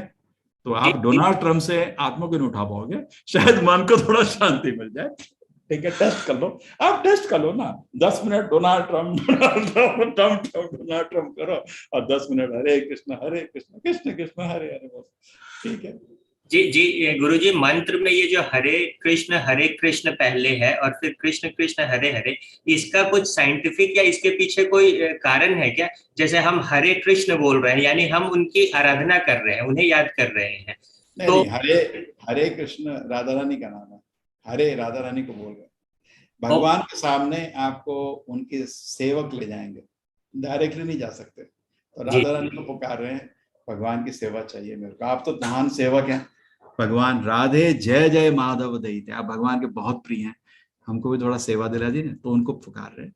ये देखिए क्या ना, मंत्र हमने नहीं बनाया, ये मंत्र ब्रह्मा ने दिया है, हम तो उसको रिपीट कर रहे हैं। क्या होता है ना, मंत्र कोई घर बैठे नहीं बनता है, मंत्र भगवान देते हैं या उनके महान भक्त देते हैं, ये तो ब्रह्मा का दिया हुआ मंत्र है, हम रिपीट कर रहे हैं, ठीक है। तो इस तरह है, ठीक है हमने नहीं बनाया, ठीक है। अभी क्या होता है ना, उसको मेटेरियली नहीं कैलकुलेट करिए, ये मंत्र जो है आध्यात्मिक है, भगवान को पुकारे, इसका मूल मंत्र ये है कि भगवान मैं इंद्रिय भोग से थक गया हूँ, अब मैं आपकी सेवा चाहता हूँ, बस सिंपल मीनिंग है, ठीक है जी गुरुजी, धन्यवाद, ठीक है। हरे कृष्ण हरे कृष्ण। इतना ही मालूम भारती माता जी, और आपका एनालिसिस हो सकता है, लेकिन मेरे को मालूम नहीं है उसके बारे में। हरे कृष्ण भारती माता जी। हरे कृष्ण। हरे कृष्ण। ये लास्ट प्रश्न होगा क्योंकि 5 बज चुका है। सर, हमारे घर में जैसे कभी कभी ऐसी विपरीत परिस्थितियां आ जाती हैं कि हम चाह करके भी भगवान में अपना मन नहीं रमा पाते हैं, बहुत ही मन विचलित रहता है। ऐसी स्थिति में हमें क्या करना चाहिए? हमेशा जो बुजुर्ग हैं उन लोगों पे आभार रहना चाहिए। जो प्रेजेंट सिचुएशन है उसको संयम से टॉलरेट करना चाहिए और आगे के लिए होपफुल रहना चाहिए कि दुनिया बदलेगी। ठीक है, तो ये संयम करने का तरीका है। हमेशा जो बुजुर्ग लोग हैं कभी कभी कुछ बड़ा बुरा बोल देते हैं, देखिए हमसे भी कंट्रोल नहीं होता, हम भी कुछ डायरेक्शन देते हैं जोर से बोल देते हैं कभी, है ना। कुछ बुरा नहीं सोचता, हर आदमी की अपनी लिमिटेशन है। कोई हम भी अपने व्यवहार में परफेक्ट नहीं है, हमसे ही व्यवहार में गलती होती है ना। थोड़ा परफेक्ट बैलेंस कोई भी नहीं रहता, हमेशा थोड़ा ज्यादा जोर से बोल दिया होता है, हमसे सबसे गलती होता है।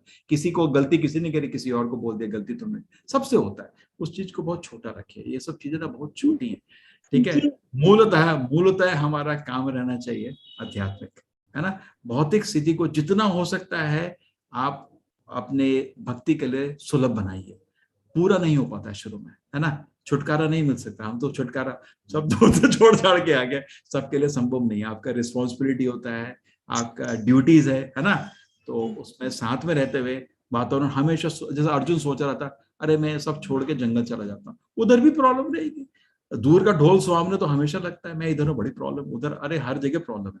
जो भी स्थिति में है मैं अभी, ये हमारे ही कर्म के कारण है, किसी और ने। मेरी दो स्थिति है, मानसिक स्थिति, शारीरिक स्थिति, ये मैंने ही ये स्थिति बनाई है और मेरे लिए ये सबसे सुलभ है अभी आध्यात्मिक प्रगति के। इस स्थिति में अगर मैं रिस्पॉन्सिबली चलूंगा ये स्थिति इंप्रूव होते चले जाएगी। जैसे कल एग्जांपल दिया था, कुत्ता जब बंधा रहता है, जब पैर काटने लगता है, लोग क्या करते हैं उसको पिंजरे में बंद कर देते हैं, है ना। तो उसको रोने की जरूरत नहीं है, क्या है, बंद है, बंद है तो कर्म ऐसे पहले क्या करेगा, थोड़ी मुश्किल है, थोड़ा शांत रहे, टॉलरेट कर।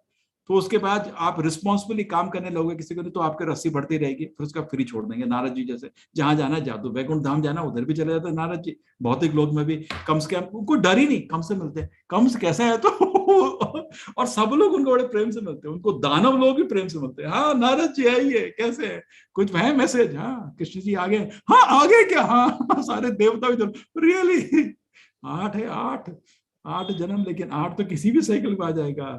कम से 1 2 3 1 2 3 उसको कंफ्यूज करके चला जाता है। रावण को मिल जाते हैं, रावण हाँ नारद जी आओ, सब उनको मिलना चाहते हैं। ऐसे देखिए भक्त धीर अधीर जन प्रिय, भगवान का भक्त है वो धीर को भी अधीर को भी सबको प्रिय होता है ना। तो माता जी जो भी स्थिति है अभी हमको ये देखना है कि मैं इसमें क्या कर सकता हूँ। मैंने बताया था लास्ट टेक्निक, जो चीज मेरे कंट्रोल में नहीं है उसमें आप ध्यान नहीं लगाइए। मैं क्या कर सकता हूँ, मैं ध्यान से भगवान का हर दिन एक माला जप कर सकता हूँ।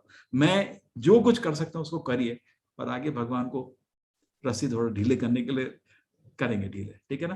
पर प्रभु जी एक बात ये बताइए, मैं तो चलिए अपने पर कंट्रोल कर सकती हूँ और सब कुछ संभालने में सक्षम भी हूँ, लेकिन जो हमारे साथ है वो सुनते नहीं। तो उसमें क्या था, उसमें टेक्निक में क्या था, जो चीज कंट्रोल नहीं हो सकती उसको छोड़ दीजिए, उसमें क्यों समय व्यर्थ करते हैं। आप उनको उपदेश नहीं दे सकते, हमारे संस्कृति में गलत है, बुजुर्ग को छोटे लोग उपदेश नहीं देते, करेक्ट। डांटे भी तो उत्तर देने का मना है हमारे में, ठीक है। वो अपने कर्म की तरह कुछ कर्म किए होंगे, मैंने भी ऐसी बहू को तंग किया होगा, मेरे सिर पे पड़ा, झेलो उसको, ऐसे सोच लेना, ठीक है जी। धन्यवाद, धन्यवाद। हरे कृष्ण प्रभु जी, अभी 5 बज गया, क्या प्रश्न आगे रखें या आप बताइए। मैं तो आपके कंट्रोल, मैं तो प्रोग्राम में गेस्ट हूँ, आपका निर्णय। नहीं प्रभु, नहीं प्रभु, मेरी ये इतनी क्षमता नहीं। आप एडमिन लोगों का प्रोग्राम है, एडमिन लोग निर्णय लीजिए जैसा आपका प्लान है। लेकिन क्या होगा ना, आप लोगों को भी घर में कुछ काम रहता है, प्रैक्टिकल नहीं रहता, तो ऐसा करते हैं, ये समय रखते हैं 5 बजे का। अभी जिनका है इनको मेरा ईमेल आईडी डाल देंगे, मेरे को ईमेल भेज सकते हैं, मैं रिप्लाई करूंगा। और अभी तो 18 दिन का यात्रा है, मिलेंगे। अभी तो चैप्टर थोड़े बड़े थे, अभी क्या है, मूल तत्व आपको 6 क्लास में समझ आ जाएगा, उसके बाद बहुत इजी रहेगा। चैप्टर ऐसे निकलेंगे जैसे मतलब 2 मिनट में, इतना सिंपल है, सब समझ आ जाएगा। पहले के चैप्टर में थोड़ा आपको पूरा तत्व समझ रहे हैं, कृष्णा, आत्मा, भगवान, वैकुंठ, आपको थोड़ा क्या बोल रहे हैं, 6 चैप्टर में आपको समझ आ जाएगा, ठीक है। हरे कृष्णा। वांछा कल्पतरुभ्यश्च कृपा सिन्धुभ्येव च पतितानां पावनेभ्यो वैष्णवेभ्यो नमो नमः। सब एडमिन लोग सरिता माता जी को, एडमिन लोग से सरिता माता जी को कांटेक्ट करना, ठीक है। हरे कृष्ण। जी प्रभु जी, मैंने कांटेक्ट किया। हरे कृष्ण, चलेंगे। हरे कृष्णा। हरे कृष्ण प्रभु जी।